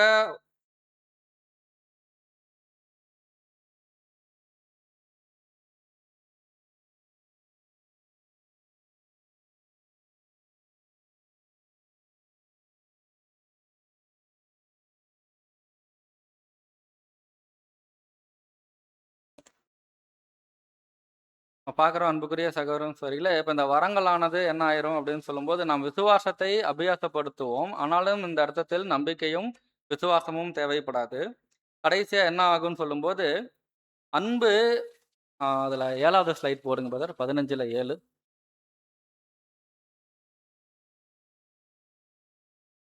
அதுல பாருங்க. எனினும் அன்பானது எந்த விதத்திலும், எந்த அளவிலும் அழியாது. ஆனால் அது விரிவடைந்து ஆழமாகும். அன்பு ஒரு காலும் ஒழியாது. இது தேவனுடைய குணமாகும். இப்ப பார்க்கிறோம், இந்த ஒரு இடத்துல நம்ம பார்க்கும்போது, இந்த ஊழியம் பிரயோஜனமான ஊழியம், பிரயோஜனமற்ற ஊழியம் என்ற ஒரு தலைப்புல நம்ம பார்க்கும்போது, கடைசியா இந்த அன்புன்றது நம்மகிட்ட இல்ல அப்படின்னா, இது என்னங்க? இது பிரயோஜனமற்ற ஊழியமாக காணப்படுது. இவ்வளோ காரியங்கள் ஆவியின் வரங்கள் பெற்று இவ்வளோ ஊழியங்கள் ரொம்ப மிக சிறப்பாக செய்துட்டாலும், நம்மகிட்ட அந்த தேவனுடைய குணலட்சணமான அந்த அன்பு, அது விரிவடையணும். அது ஆழமாகணும். அது பெருகணும். அது பெருகல அப்டின்னா, நமக்கு என்ன ஆயிருங்க? அது பிரயோஜனமற்ற ஊழியம். ஒருவேள அந்த அன்புல நம்ம வளர்ந்துட்டோம் அப்டின்னா, அது பிரயோஜனமான ஊழியமாக அங்க காணப்படுது என்பதை நம்ம பார்க்கிறோம் அன்புக்குரிய சகோதரன். அடுத்ததா நம்ம ஒரு ஒரு சில காரியங்கள் மாத்திரம் நம்ம பார்த்துட்டு முடிச்சிடலாம். இதுல 15வது ஸ்லைட்ஸ் போடுங்க பிரதர். வாசிங்க சிஸ்டர். எந்த அளவுக்கு ஒரு கிறிஸ்தவன் கர்த்தரின் நிமித்தம் வெளியரங்கமாக மனுஷர் காண வேண்டும் என்று கொடுத்தாலோ, அல்லது இதை செய்யும்படி மற்றவர்கள் எதிர்பார்ப்பார்கள் என்று நினைத்து செய்தாலோ, அல்லது வேறு எந்த நோக்கத்தில் செய்தாலோ, அந்த அளவுக்கு வெகுமானம் பெற மாட்டார்கள். இது அன்பு நிமித்தம் செய்யப்பட்டால் பரலோகத்தில் வெகுமானம் கிடைக்கும். ராஜ்யத்திற்கான குணலட்சண அபிவிருத்தி பிரயோஜனமாக இருக்கும். பாருங்க, அப்ப அன்புக்குரிய சகோதரன், சகோதரிகளே, இப்ப இவ்வளவு ஊழியங்கள் நம்ம பார்த்துட்ட இந்த இத்தனை பாயிண்ட்ஸுமே என்னன்னா, நம்முடைய சுய பிரயோஜனத்துக்காக. ஒரு புது சிருஷ்டி அவங்க எந்தெந்த படிநிலையில எப்படியெல்லாம் இந்த ஊழியங்களை அங்க எந்த மனநிலைமையோடு செய்ய வேண்டும், அந்த ஊழியத்துல அவங்களுக்கு என்னென்ன மாதிரியான அனுபவங்கள் அங்க கடந்து வரும். அப்ப நம்ம எந்த மாதிரியான மனநிலைமையோடு நம்ம செயல்பட வேண்டும் என்பதற்கான அத்தனை காரியங்கள தான் நம்ம இங்க பார்த்திருக்கிறோம் அன்புக்குரிய சகோதரன், சகோதரி. அப்ப இந்த ஊழியத்துல நம்முடைய ஒரு கேள்வி என்னன்னா, தேவனுக்கு நம்முடைய ஊழியம் அவசியமா? அப்படின்ற ஒரு கேள்வி வச்சுட்டோம்னா, அது பாருங்க பிரதர். வாட்சிங் சிஸ்டர். தேவனுக்கு நம்முடைய ஊழியம் அவசியமா? நாம் இல்லாமலேயே தேவனால் எளிமையாக காரியங்களை செய்துவிட முடியும். அதாவது நம் மூலமாய் செய்வதை காட்டிலும் அவரால் எளிமையாய் காரியங்களை செய்துவிட முடியும் என்ற விதத்தில் நாம் அனைவரும் அபிரோய அப்பிரயோஜனமான ஊழியக்காரனாய் இருக்கின்றோம். அவரால் தம்முடைய தேவதூதர்களையும் அல்லது ஜீவியத்தின் பல்வேறு காரியங்களையும் பயன்படுத்த முடியும். நம்மில் எவரும் அவருடைய வேலைக்கு அவருடைய மகிமைக்கு அவசியமானவர்களாய் காணப்படுவது இல்லை. மாறாக கர்த்தருடைய திராட்சை தோட்டத்திற்குள் பிரவேசிப்பதற்கு வேலை பெறுவதற்குமான வாய்ப்பு என்பது பிரதானமாக நம்முடைய சொந்த நன்மைக்குரியதாகவே இருக்கிறது. இந்த ஊழியமானது ஒரு விதமான சந்தோஷங்களையும் நமக்கு கொண்டு வருகிறது. இந்த சந்தோஷத்தை வேறெந்த விதத்திலும் நாம் பெற்றுக்கொள்ள முடியாது. திரைக்கு அப்பால் உன்னதமான ஊழியங்களையும் புரிவதற்கான தகுதிகளுக்கும் வளர்ச்சிகளுக்கும் அவசியமான குறிப்பிட்ட அனுபவங்களை இந்த ஊழியங்களானது நமக்கு கொண்டு வருகிறதாய் இருக்கிறது. பாத்தீங்களா? இப்ப என்னன்னா, தேவன் நம்மள கொண்டு தான் அங்க ஊழியம் செய்யணுமா அப்படின்னு சொல்லி பாத்தீங்கன்னா, கிடையாது. மாறாக தேவன் யாரை கொண்டும் அல்லது எந்த உயிரற்ற பொருளை கொண்டும் அவரால என்ன பண்ண முடியும்? தம்முடைய வல்லமையினால அந்த ஊழியங்கள அங்க செய்ய முடியும். ஆனாலும், ஏன் நமக்கு இந்த ஊழியம் அவசியம்? ஏன் நம்ப இல்லைன்னா, நம்மள வச்சு தான் தேவன் இந்த ஊழியத்த செய்யணுமா? அப்படின்னா, அதுதான் இங்க கடைசி பாயிண்ட்ஸ் நம்ம பேசுறோம். சார் அந்த ஸ்லைட். இந்த ஊழியமானது ஒரு விதமான சந்தோஷங்களை நமக்கு கொண்டு வருகின்றது. இந்த சந்தோஷத்தை வேற எந்த விதத்திலும் நாம் பெற்றுக்கொள்ள முடியாது. திரைக்கு அப்பால் உன்னதமான ஊழியங்களை புரிவதற்கான தகுதிகளுக்கும், வளர்ச்சிகளுக்கும் அவசியமான குறிப்பிட்ட அனுபவங்களை இந்த ஊழியங்களானது நமக்கு இங்க இங்க இப்ப இருக்கக்கூடிய நம்ம திரைக்கு முன்னாடி இருக்கிறோம். நமக்கு இப்ப செய்யக்கூடிய இந்த ஊழியங்கள் தான் நமக்கு பின்னாடி ராஜ்யத்துல நமக்கு நன்மை பயக்கக்கூடியதாக இருக்கும். சும்மா எந்த ஒரு ஒரு ஆர்மியவே எடுத்துக்கிறோமே, அல்லது ஒரு போலீஸ் வேலைக்கு போறவங்களே எடுத்துக்கிறோமே, அவங்களுக்கு என்னங்க ப்ராப்பர் ட்ரைனிங் இருக்கணும். அந்த ப்ராப்பர் நாலேஜ் இருக்கணும். இதெல்லாம் இருந்தா தான் அவங்கள கொண்டு போய் என்ன பண்ண முடியுங்க, அந்த இடத்துல அந்த வேலைக்கு அமர்த்த முடியும். எந்த அனுபவமே இல்லாம, வாங்க ஜஸ்ட் சும்மா ஓரலா ஒரு இன்டர்வியூ பார்த்துட்டு நீங்க வேலைக்கு வந்துருங்கன்னா, அவங்களால என்ன பண்ண முடியாது? அந்த வேலைய செய்ய முடியாது. அந்த கடினமான அனுபவங்கள அவங்களால ஒரு நாள் கூட தாக்கு பிடிக்க முடியாது இல்லைங்களா? இப்போ போலீஸ் வேலையாகட்டும், இல்ல ராணுவ வேலையாகட்டும்.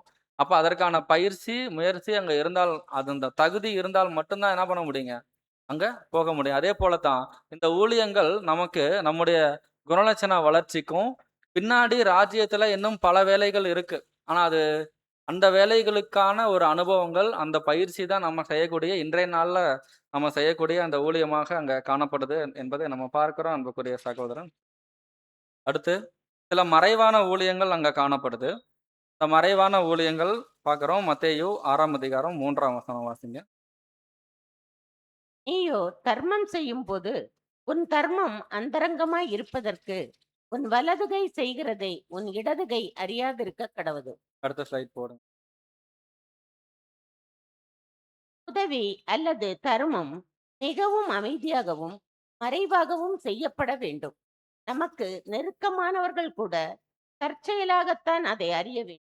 பார்த்தீங்களா? அப்ப நம்ம செய்யக்கூடிய தான தர்ம ஊழியங்கள் கூட, நமக்கு நெருக்கமானவர்கள் கூட தற்செயலாக தான், "ஓ! நீங்க தான் செஞ்சீங்களா? சொல்லவே இல்ல." அப்படின்ற மாதிரியான ஒரு எதார்த்த சூழ்நிலைக்குள்ள வரணும்.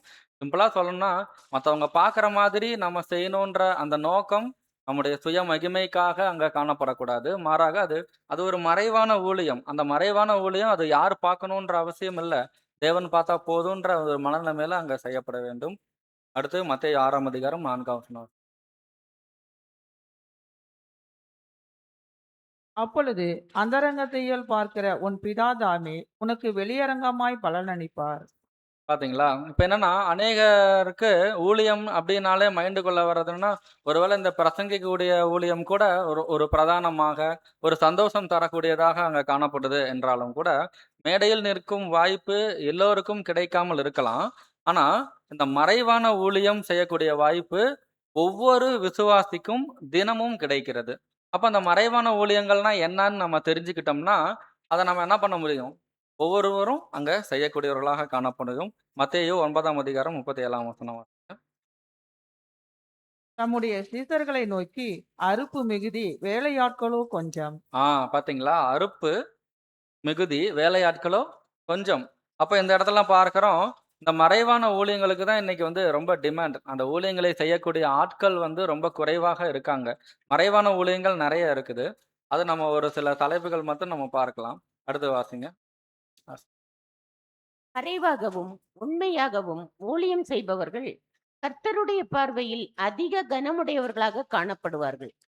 மனிதர்களின் பாராட்டை பெறாமல் ஊழியம் செய்வதால் தற்பெருமை மற்றும் சுய மகிமை போன்ற ஆபத்துகள் அவர்களுக்கு குறைவாக இருக்கும். பாத்தீங்களா? இப்போ நம்ம ஒரு ஒரு பேச்சாளராக இருக்கிறோம் அப்படின்னா, அவங்களுக்கு என்ன வருங்க? ஒரு பெருமையா, மேட்டுமையா அங்க வர்றதுக்கு அதிக வாய்ப்புகள் இருக்கு. ஆனா, இந்த மறைவான ஊழியம் செய்யவங்களுக்கு தற்பெருமை, சுயமகிமை இவங்களுக்கு என்ன இல்லைங்களாம்? வரவே வராதுன்னு சொல்ல, வர்றது ரொம்ப கம்மி அப்படின்றத நம்ம பார்க்கிறோம். அடுத்து வாசிங்க. அவர்களுடைய ஊழி இப்போது மனிதர்களால் அடையாளம் காணப்படாமலும் பாராட்டப்படாமலும் இருக்கலாம். ஆனால் நிச்சயமாக தேவனுடைய ராஜ்யத்தில் அவர்கள் ஐஸ்வர்யமான ஆசீர்வாதங்களை கனத்தையும் பெற்றுக்கொள்வார்கள். அடுத்து வாசிங்க.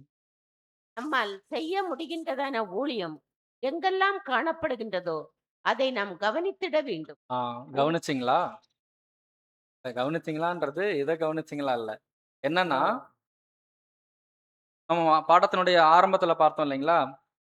ஒரு இரட்சகர் தேவை. ஒரு சூழல் தேவை. ஒரு மீட்பர் தேவை அப்படின்றத நம்முடைய ஆண்டவர் உணர்ந்திருந்தார். இந்த மனுக்குலமானது ஒரு மீட்பர் தேவை. அவங்களுக்கு ஒரு ஈடுபலி தேவை என்பதை அவர் என்ன பண்றாரு? உணர்ந்தவராக காணப்பட்டார். அதே போல அந்த ஒரு மனப்பான்மையோடு நாம் செய்யக்கூடிய ஊழியம் கூட எங்கெங்கெல்லாம் அந்த ஊழியங்கள் தேவைப்படுது, யாருக்கெல்லாம் அந்த ஊழியங்கள் தேவைப்படுதுன்றத முதல்ல என்ன பண்ணுங்களாம்? லிசன் பண்ணணும். கவனிக்கணும். கவனிச்சு நம்ம நம்ம கைக்கு என்ன கிடைக்குதோ, எந்த வாய்ப்பு கிடைக்குதோ, அத நம்ம அங்க செய்யக்கூடியவர்களாக, அத முழு பலத்தோடு செய்யக்கூடியவர்களாக அங்க காணப்படணும் அப்படின்றத பார்க்கிறோம். அடுத்து ஒரு ஜெப ஊழியம். வாசிங்க 1 சாமுவேல் 12ஆம் அதிகாரம் 23ஆம் வசனம். நானும் உங்களுக்காக விண்ணப்பம் செய்யாதிருப்பேனாகில். செய்யாதிருப்பேன் ஆகில், கர்த்தருக்கு விரோதமாக பாவம் செய்கிறவனாய் இருப்பேன்.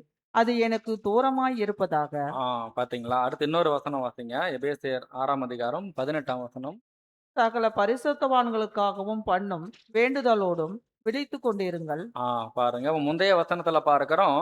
நானும் உங்களுக்காக விண்ணப்பம் செய்யாதிருப்பேனாகில், கர்த்தருக்கு விரோதமாக பாவம் செய்கிறவனா இருப்பேன். அதேபோல இங்க பவுல் பேசுறவங்க, சகல பரிசுத்தவான்களுக்கும் பண்ணும் வேண்டுதலோடும் விழித்துக் கொண்டிருங்கள். விழித்துக் கொண்டிருங்கள்னா, கூடுமான வரைக்கும் யாருக்கெல்லாம் இந்த ஜெபம் தேவைப்படுதோ, யாருக்கெல்லாம் அந்த கஷ்ட நஷ்டங்கள் இருக்கு, அவங்களுக்காக நம்ம ஜெபிக்கிறதுக்கு நம்ம எப்பவும் எப்படி இருக்கணுங்களாம்? அலர்ட்டா இருக்கணுமா. அததான் பேசுறேன். எங்க பிரதர் நான் எனக்கே பிரேயர் பண்ணிக்க மாட்டேன். ஆனா நீங்க மத்தவங்களுக்கெல்லாம் பிரேயர் பண்ண சொல்றீங்க. அந்த மாரியான ஒரு மனநிலைமையில நம்ம காணப்படுறோமா? அப்ப அன்புக்குரிய சகோதரிகளே, சகோதரர்களுக்காக நீங்கள் ஜெபிக்கிறீர்களா? அப்போ நம்ம ஜெபம் செய்யணும். இந்த மறைவான ஊழியங்கள்ல இந்த ஜெபம்ன்றது ஒரு முக்கியமான ஊழியமாக காணப்படுது. ஜெபத்தின் மூலமாக அவர்களுக்கு தேவனிடமிருந்து ஆசீர்வாதங்களையும், ஆவிக்குரிய வெளிச்சத்தையும், இரக்கத்தையும் பெற்றுத் தருவதன் மூலம், நாம் அவங்களுக்கு என்ன பண்ண முடியும்? இந்த ஒரு ஊழியத்தை அங்க செய்ய முடியும்ன்றத நம்ம பார்க்கிறோம். அடுத்து யாக்கோபு 5ஆம் அதிகாரம் 15ஆம் வசனம். அப்பொழுது விசுவாசமுள்ள ஜெபம் பிணியாளிகளை ரட்சிக்கும். கர்த்தர் அவனை எழுப்புவார். அவன் பாவம் ஆனால் அது செய்தவன் செய்தவன் ஆனால் அது அவனுக்கு மன்னிக்கப்படும். பாத்தீங்களா? அப்போ விசுவாசம் உள்ள ஜெபம் பிணியாளியை ரட்சிக்கும். நாம செய்யக்கூடிய ஒரு ஜெபம், அந்த பிணியாளி என்ன பண்ணுங்களாம்? அவங்கள சொஸ்தப்படுத்துவதற்கு ஏதுவாக இருக்கும். அப்ப இந்த ஜெபத்தினுடைய பலன் நம்ம பார்க்கிறோம்.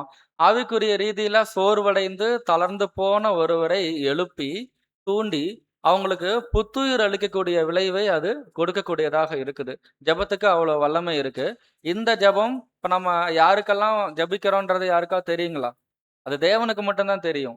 இல்லைங்களா? இது ஒரு மறைவான ஊழியம். இந்த ஊழியம் சபையில் இருக்கக்கூடிய ஒவ்வொரு விசுவாசிக்கும் தினமும் கிடைக்கிறது. இந்த ஊழியத்தை நம்ம என்ன பண்ணலாம்? ரொம்ப எளிமையாக அங்க செய்யலாம். சோதனையில் இருப்பவர்களுக்கு நாம் செய்யக்கூடிய இன்னொரு ஊழியம். அப்ப சோதனையில ஒருத்தவங்க இருக்காங்க. அவங்களுக்கு நம்ம ஜெபிச்சா மட்டும் போதுமா? அப்படின்னு சொல்லி கேட்டீங்கன்னா, அவங்களுக்கு சில ஆறுதலின் ஊழியம் அங்க தேவைப்படுது. இத வாசிங்க. மனமுடைந்தவர்களை. அடுத்த ஸ்லைடு. அடுத்து. ஆ. மனமுடைந்தவர்களை தனிப்பட்ட முறையில் ஆறுதல் படுத்துதல். ஆறுதல் என்ற வார்த்தை வெறுமனே துன்பத்தை நீக்குவது அல்லது நிவாரணம் அளிப்பது என்ற கருத்தை மட்டும் கொண்டதல்ல. பாத்தீங்களா? இப்ப என்னன்னா, போயிட்டு அவங்களுக்கு இருக்கக்கூடிய பிரச்சனையில ஒரு சகோதரனையோ அல்லது சகோதரியோ பார்க்க போம்போது, "சரி ஒண்ணும் இல்லைங்க பிரதர், கவலைப்படாதீங்க. எல்லாம் சரியாயிரும்." அப்படின்னு நம்ம சொல்லிற கொள்ளக்கூடிய ஒரு நிலைமையில அங்க காணப்படக்கூடாது. ஒரு வார்த்தையா இல்லாம, நம்ம சொல்லக்கூடிய வார்த்தை எப்படி இருக்கணும்னா, படிங்க சிஸ்டர். மாறாக ஒருவரை வலிமைப்படுத்துவது அவருக்கு மேலும் பலன் சேர்ப்பது என்ற கருத்தையே கொண்டுள்ளது. அவங்களுக்கு என்ன பண்ணுங்களாம், நம்ம சொல்லக்கூடிய வார்த்தை அவங்களுக்கு இன்னும் அவங்கள வலிமைப்படுத்தணும். அவங்கள இன்னும் பலப்படுத்தணும். அப்படிப்பட்ட வார்த்தையாக, கருத்துள்ள வார்த்தையாக அங்க சொல்லணுன்றத நம்ம பார்க்கிறோம். அப்ப அவங்கள எப்படி ஆறுதல் படுத்தி தாங்க வேண்டும் அப்படின்னு சொல்லும்போது, அடுத்து வாசிங்க. அடுத்த ஸ்லைட் போடுங்க.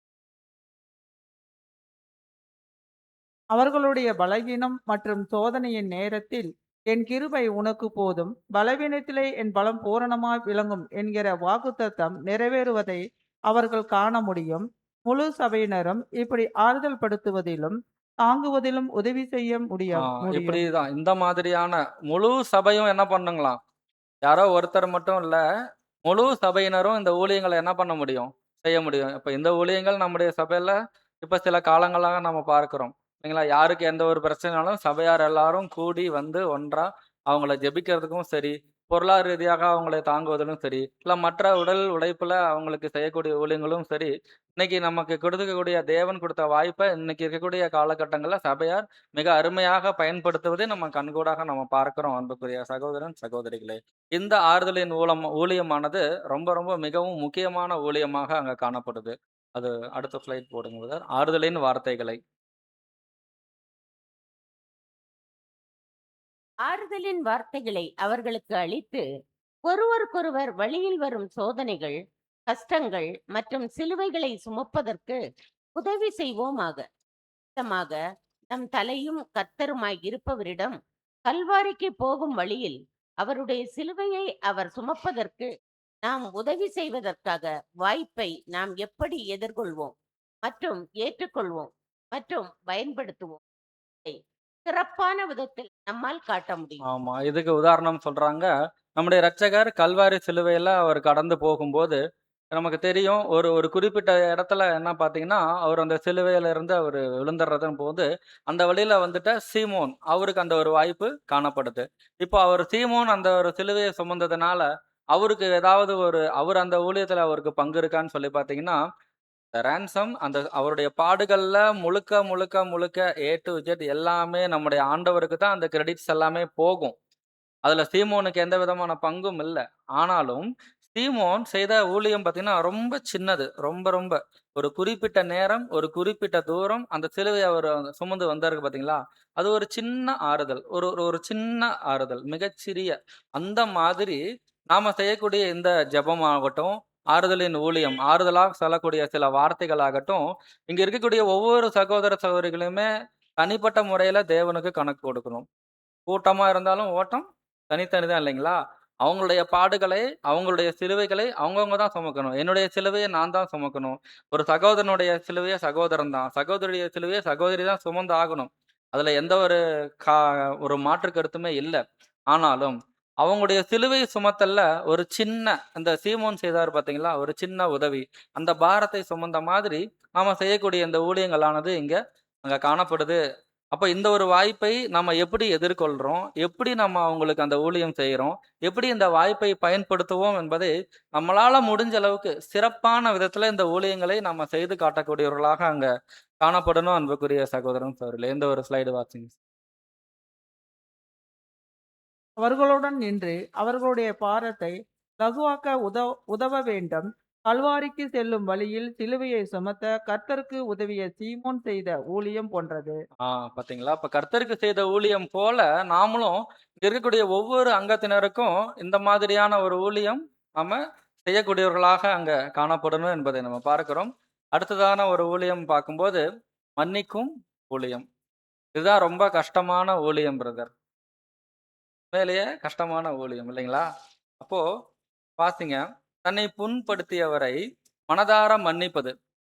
அதே போல ஒருத்தர நமக்கு விரோதமாக செய்துட்ட இந்த ஒரு காயங்களுக்கு நம்ம என்ன பண்றோங்களாம், அவங்கள மனதார மன்னித்து, அவங்கள எந்த சூழ்நிலையிலயும் இதற்கு அந்த அந்த அனுபவம் வாங்குவதற்கு முன்பு நாம எப்படிப்பட்ட மனநிலைமையில இருந்தோமோ, அதே மனநிலைமையில மறுபடியும் அந்த சகோதரன்கிட்ட அந்த ஃபெலோஷிப் நம்ம கொண்டு வரணும். அத குறிச்சு தான் பேசுது. எபேசியர் 4ஆம் அதிகாரம் 32ஆம் வசனம் வாசிங்க. ஒருவருக்கொருவர் தயவாயும் மன உருக்கமாயும் இருந்து கிறிஸ்துவுக்குள் தேவன் உங்களுக்கு மன்னித்தது போல நீங்களும் ஒருவருக்கொருவர் மன்னியுங்கள்.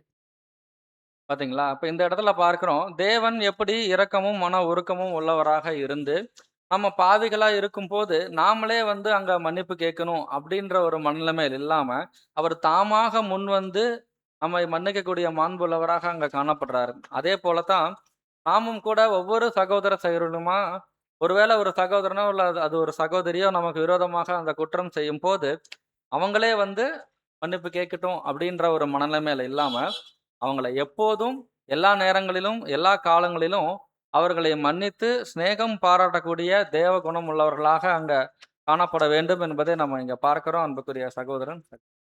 அப்போ இந்த தேவனுடைய ஊழியர்கள் தங்களுடன் ஊழியம் செய்கிற மற்ற ஊழியர்களிடமும், அதாவது சகோதர சகோதரனிடமும் இரக்கத்தையும், கருணையையும் அங்க காட்டுவது அவர்களுக்கு அவருடைய பிரதானமான அந்த கடமையாக அங்க காணப்படுகிறது. நம்ம பார்க்கிறோம் அன்புக்குரிய சகோதரன்.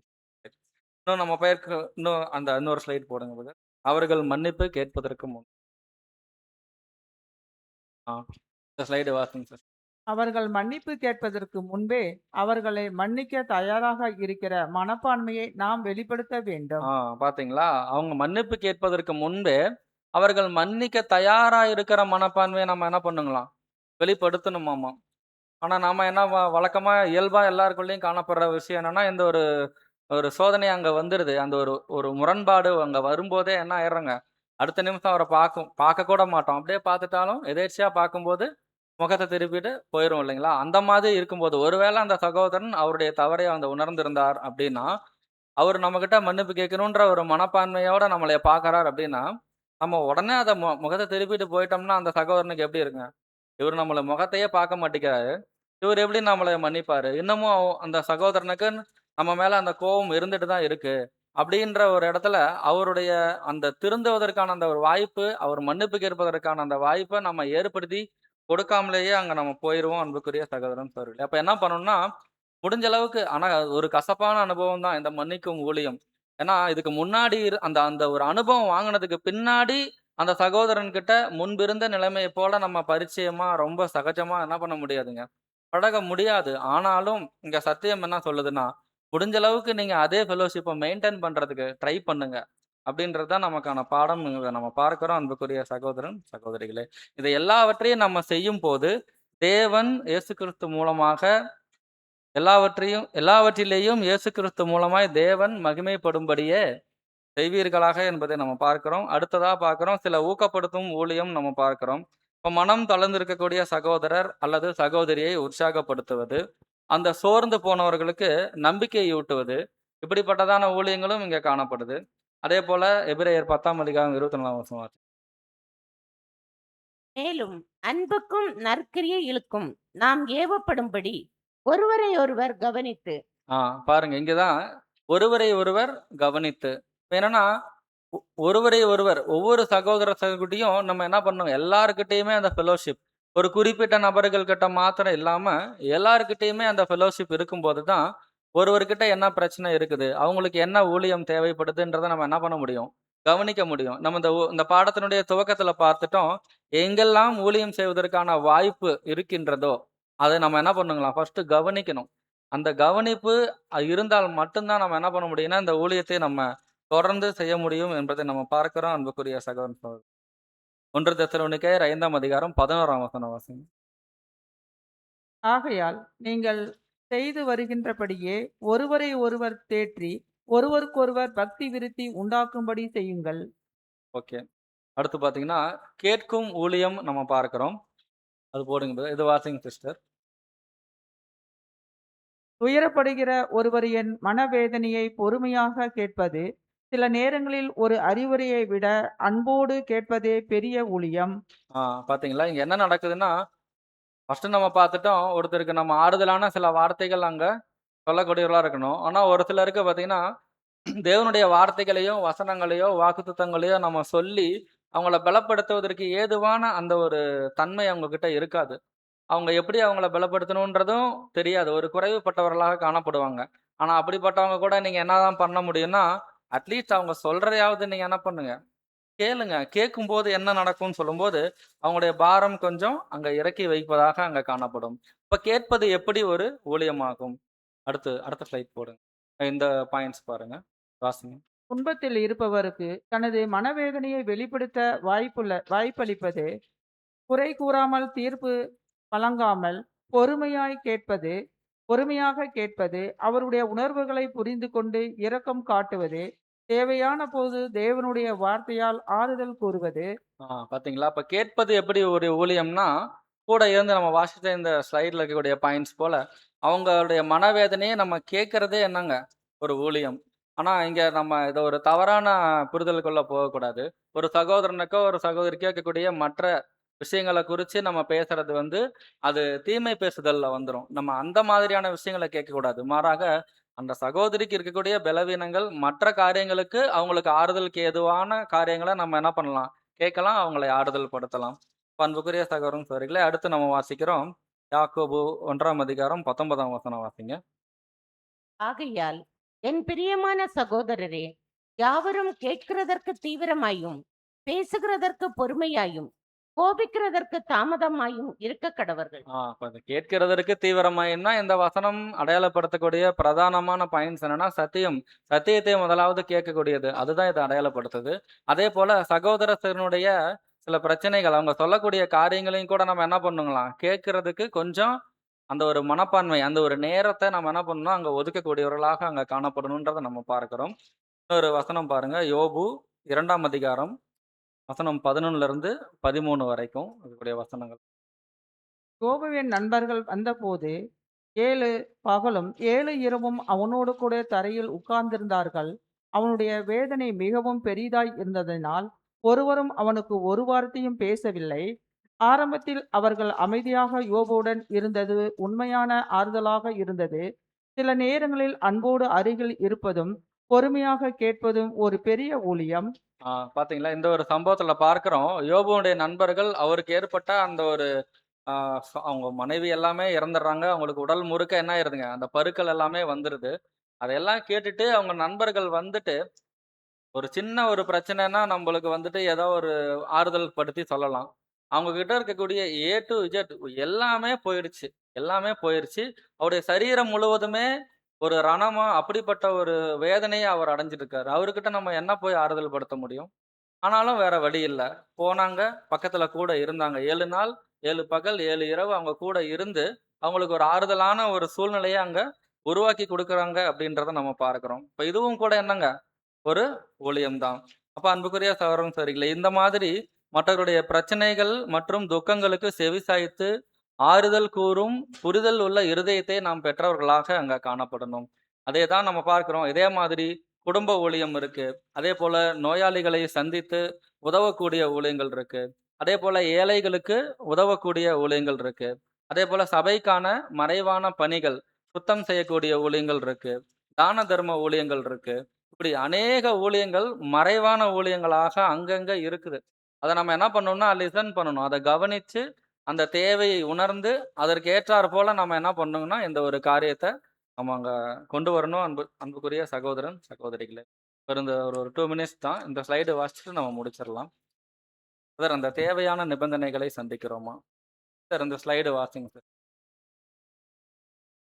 தேவையான நிபந்தனைகளை சந்திக்கிறோமா? ராஜ்யத்தில் நாம் எந்த இடத்தை பெறுகிறோம் என்பது நாம் ஊழியனாகவோ சேவை செய்கிறவனாகவோ ஆவதை பொறுத்தே இருக்கிறது. மற்றவர்களிடமிருந்து முடிந்த அளவுக்கு நாம் அதிகமாக பெறவும் முடிந்த அளவுக்கு நாம் மற்றவர்களுக்கு குறைவாக கொடுக்கிறவர்களாக இருந்தால் கர்த்தர் தமது ராஜ்யத்தில் ஆளுகை செய்வதற்கு இப்படிப்பட்டவர்களை தேடவில்லை. பாடத்தினுடைய ஆரம்பத்துல நம்ம பார்த்தோம். மனுஷகுமாரன் ஊழியம் கொல்லும்படி வராமல் ஊழியம் செய்யும்படி. அப்பனா நம்ம ஊழியத்தை வாங்கக்கூடிய ஒரு நிலையில இல்லாம அந்த ஊழியத்தை கொடுக்கக்கூடிய நிலையில அங்க காணப்படணும். அததான் இங்க பேசுறாங்க. ராஜ்யத்துல ஒருத்தர் தகுதி ஆகணும்னா எந்த அளவுக்கு கொடுத்திருக்கிறாங்களோ அவங்க தான் என்ன பண்ண முடியும்? தகுதியாக முடியும். எந்த அளவுக்கு ஒருத்தர் வாங்கிக்கிட்டே இருப்பாங்க. ஆனா அவங்க கிட்ட இருந்து என்ன ஆகுங்க? 1% கூட கரையவே கரையாது. பலியே ஆகாது. அப்படிப்பட்டவங்க என்ன பண்ண முடியாதுங்க? அந்த ஊழியத்துக்குள்ள வர முடியாது. அடுத்து வாசிங்க. அவர் மிகவும் தெரிந்தெடுக்கப்பட்ட வகுப்பாரை தேடிக் கொண்டிருக்கிறார்.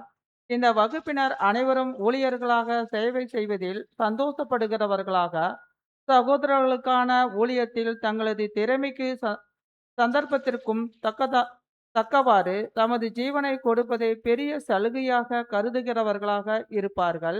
ஏனெனில் சகோதரர்களுக்கு ஊழியம் பண்ணுவது தேவனுக்கு ஊழியம் பண்ணுவதாக இருக்கிறது. அவரிடத்தில் அர்ப்பணத்தினில் தங்களையே ஒப்பு கொடுத்திருக்கிறார்கள். அவரிடம் தங்களது ஜீவனையும் அர்ப்பணிக்க வெளிப்படையாக அறிவித்திருக்கிறார்கள். அன்புக்குரிய சகோதரன் சகோதரிகளே, இப்ப இப்படிப்பட்ட ஒரு மனப்பான்மையில ஊழியத்தை நம்ம கொடுக்கக்கூடிய மனப்பான்மையில இருக்கணுமே ஒழிய அதை பெற்றுக்கொள்ளக்கூடிய மனப்பான்மையில இங்க காணப்படக்கூடாது என்பதுதான் இந்த ஒரு பாயிண்ட்ஸ் நமக்கு வெளிப்படுத்துது நம்ம பார்க்கிறோம். அன்புக்குரிய சகோதரன் சகோதரிகளே, அப்போ யார் அதிகமாக ஊழியம் செய்கிறார்களோ அவங்களே என்ன பண்ண முடியுங்க? மேலான கனத்தை பெறுவார் என்பது ராஜ்யத்தின் விதியாக அங்க காணப்படுது. அப்போ நம்முடைய இரட்சகர் இந்த ஒரு ஊழியத்துல வந்துட்டோம். அடுத்த ஸ்லைட் போடுங்க பிரதர். அப்போ அடுத்து அவருடைய ஸ்தானம். இப்ப நம்முடைய இரட்சகர் அவருடைய ஊழியத்துல இப்ப நம்ம பார்த்துட்ட இந்த ஊழியம் செய்கிற ஒரு நபர்கள்ல மிகச்சிறந்த உதாரணம் நம்ம யாருன்னு பார்த்துட்டோம். நம்முடைய ஆண்டவராகிய இயேசு கிறிஸ்து தான். அவருடைய ஸ்தானம் தெய்வீக நியமத்தின்படி ராஜ்யத்தில் உயர்ந்த நிலைமையாக இருக்கிறது. மற்றவர்கள் அவர்கள் பெற்றுள்ள அன்பின் ஆவி, ஊழியம், கீழ்ப்படிதல் மற்றும் உண்மைத்தன்மைக்கு ஏற்ப அடுத்தடுத்து வரிசைப்படுத்தப்படுவர். எப்பவுமே பார்த்தீங்கன்னா தலை, அதுக்கு கீழே சரீரமாகிய சபை 1,44,000 பேர். இந்த 1,44,000 பேரும் எந்தெந்த ஸ்தானத்துல எந்தெந்த வகையில எப்படி அவங்க வகைப்படுத்தப்படுவார்கள் என்பது அவங்க கொண்டிருக்கக்கூடிய அந்த அன்பின் ஆவி, ஊழியம், கீழ்ப்படிதல் மற்றும் உண்மைத்தன்மை. இதுதான். இது வந்து நீங்க நோட் பண்ணி வச்சுக்கோங்க. இதுதான் வந்து ஒரு ஸ்கேல், மெஷரிங் ஸ்கேலு. இந்த ஸ்கேல் வச்சு தான் தேவன் என்ன பண்ணுவாருங்களாமா? ராஜ்யத்துல அவங்களுக்கு உண்டான அங்க வெகுமதியை அங்க கொடுப்பதை நம்ம பார்க்கிறோம். அதாவது நம்ம செய்திட்ட ஊழியங்கள்ல இந்த சிறியரில் ஒருவனுக்கு ஒரு கலசம் தண்ணீர் மாத்திரம் கொடுக்கிறவனுக்கு அதன் பலனை அடையாமல் போகான் என்று மெய்யாகவே மெய்யாகவே உங்களுக்கு சொல்லுகிறேன். நம்ம வசனம் படிச்சிருக்கோம். இந்த வசனத்தின்படி நாம ஒரு சின்ன வேலை செஞ்சுட்டா கூட கண்டிப்பா தேவன் அதற்கான வெகுமதியை, அதற்கான பலனை நமக்கு ஆசீர்வாதத்தை கொடுத்துருவார். அதுல எந்த விதமான மாற்றமுமே இல்லை. ஆனாலும் ராஜ்யத்துல இவர்கள் எந்த நிலையில காணப்படுறாங்கன்றது அவங்க கொண்டிருக்கக்கூடிய அன்பின் ஆவியும், அந்த ஊழியமும், அந்த கீழ்ப்படிதலும், அந்த உண்மைத்தன்மைக்கு ஏற்பதான் தேவன் அவர்களை வரிசைப்படுத்தி அங்க காண்பிக்கக்கூடியதாக பார்க்கிறோம். அந்த வசனம் போடுங்க. 1 கொரிந்தியர் 15. பாருங்க, மகிமையிலே நட்சத்திரத்துக்கு நட்சத்திரம் விசேஷித்திருக்கிறது. அதே போலதான் கர்த்தருடைய பரிசுத்தவான்களுடைய அந்த மகிமை, தேவன் அவருடைய கொடுக்கக்கூடிய அன்பின் ஆவியின்படி அவங்களை அங்க வரிசைப்படுத்துகிறத நம்ம பார்க்கிறோம் அன்புக்குரிய சகோதரன். கடைசியாக நம்ம பார்க்கிறோம். அடுத்த ஸ்லைட் போடுங்க. கர்த்தருடைய அன்பை உணர்ந்தவரின் ஊழியம் எப்படி இருக்கும்? அடுத்து நம்மை சங்கீதம் இவ்வளவாய் அன்பு கூர்ந்தவருக்கு, இவ்வளவாய் ஆசீர்வதித்தவருக்கு, இவ்வளவாய் கனப்படுத்தினவருக்கு நாம் மிகவும் உண்மையாக ஊழியம் செய்தாலும் அது மிக குறைவானதாகவே போ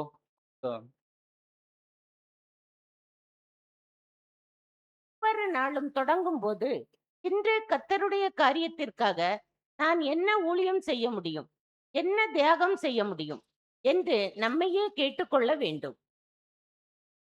லாஸ்ட் ஸ்லைடு போடுங்க பிரதர். நமக்கான பாடம் இந்த இபிசி. இதுக்கு முன்னாடி இபிசி இது படிங்க சார். இப்போ நம்ம பார்த்துட்ட இந்த பாடத்தினுடைய ஒரு முடிவு பகுதி. இந்த பகுதி தான் நம்ம பாடத்தினுடைய ஒரு முடிவு பகுதியாக இருக்குது. இதை வாசிங்க சார். சத்தியத்திற்கும் நீதிக்கும் உயர் கொள்கைகளுக்கும் விரோதமாக எவ்வித இடரலையும் ஏற்படுத்தாதபடிக்கு கர்த்தருக்கு சேவை, அதாவது ஊழியம் செய்கிற அனைவரும் ஊழியக்காரர்களே. நம்முடைய மனசாட்சிக்கு விரோதமாக செயல்படாமல் பிறருடைய பழக்க வழக்கங்களுக்கும் நடைமுறைகளுக்கும் ஏற்றவாறு நம்மை சரி செய்து கொள்ள வேண்டும். இதனால் இடரலை தவிர்த்து நன்மைக்காக நம்முடைய செல்வாக்கை அதிகரிக்கலாம். ஸ்லைடு போடுங்க. எப்போதும் எளிதானதாக இருக்காது.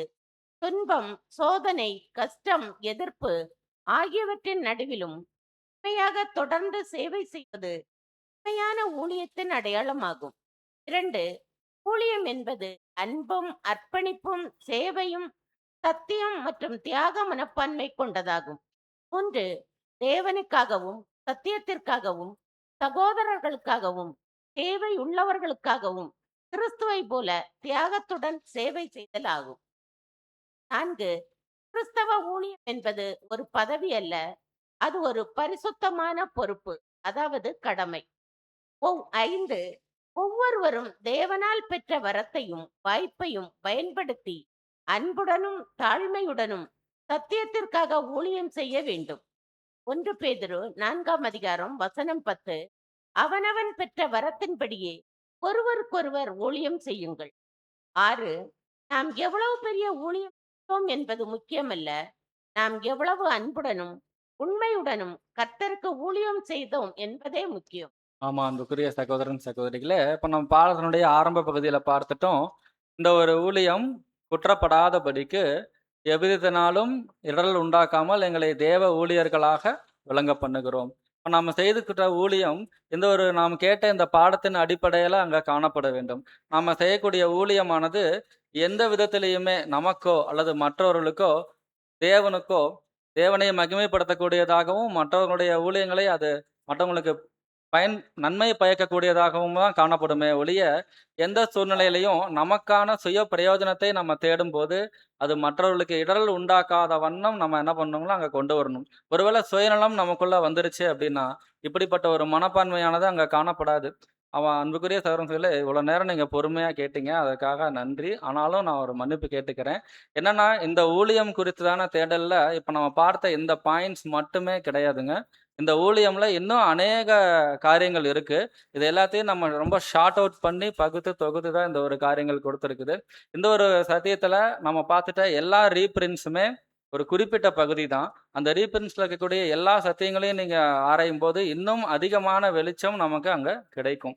அப்ப இந்த ஊழியத்தை குறித்து நம்ம பார்க்கும்போது இது மாத்திரம் இல்ல, அப்போஸ்தலர் இந்த ஆதார வசனத்தினுடைய அதிகாரங்களை பார்க்கும்போது அநேக அடிகளிலும் காவல்களிலும் பிரயாசங்களிலும் அப்படின்னு சொல்லிட்டு சில வசனங்கள் பேசுறாங்க.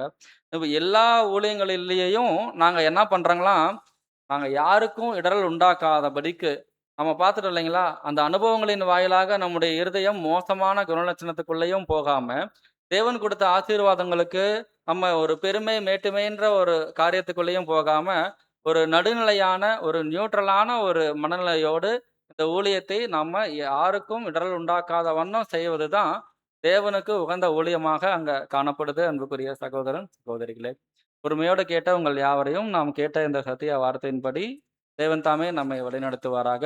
பிதாவாகிய தேவனுக்கும் ஆண்டவராகிய இயேசு கிறிஸ்துவுக்கும் நாம் நன்றிகளை எடுத்துக்கொண்டு, வாய்ப்பளித்த சபையாருக்கும் நாம் நன்றிகளை எடுத்துக்கொள்கிறோம்.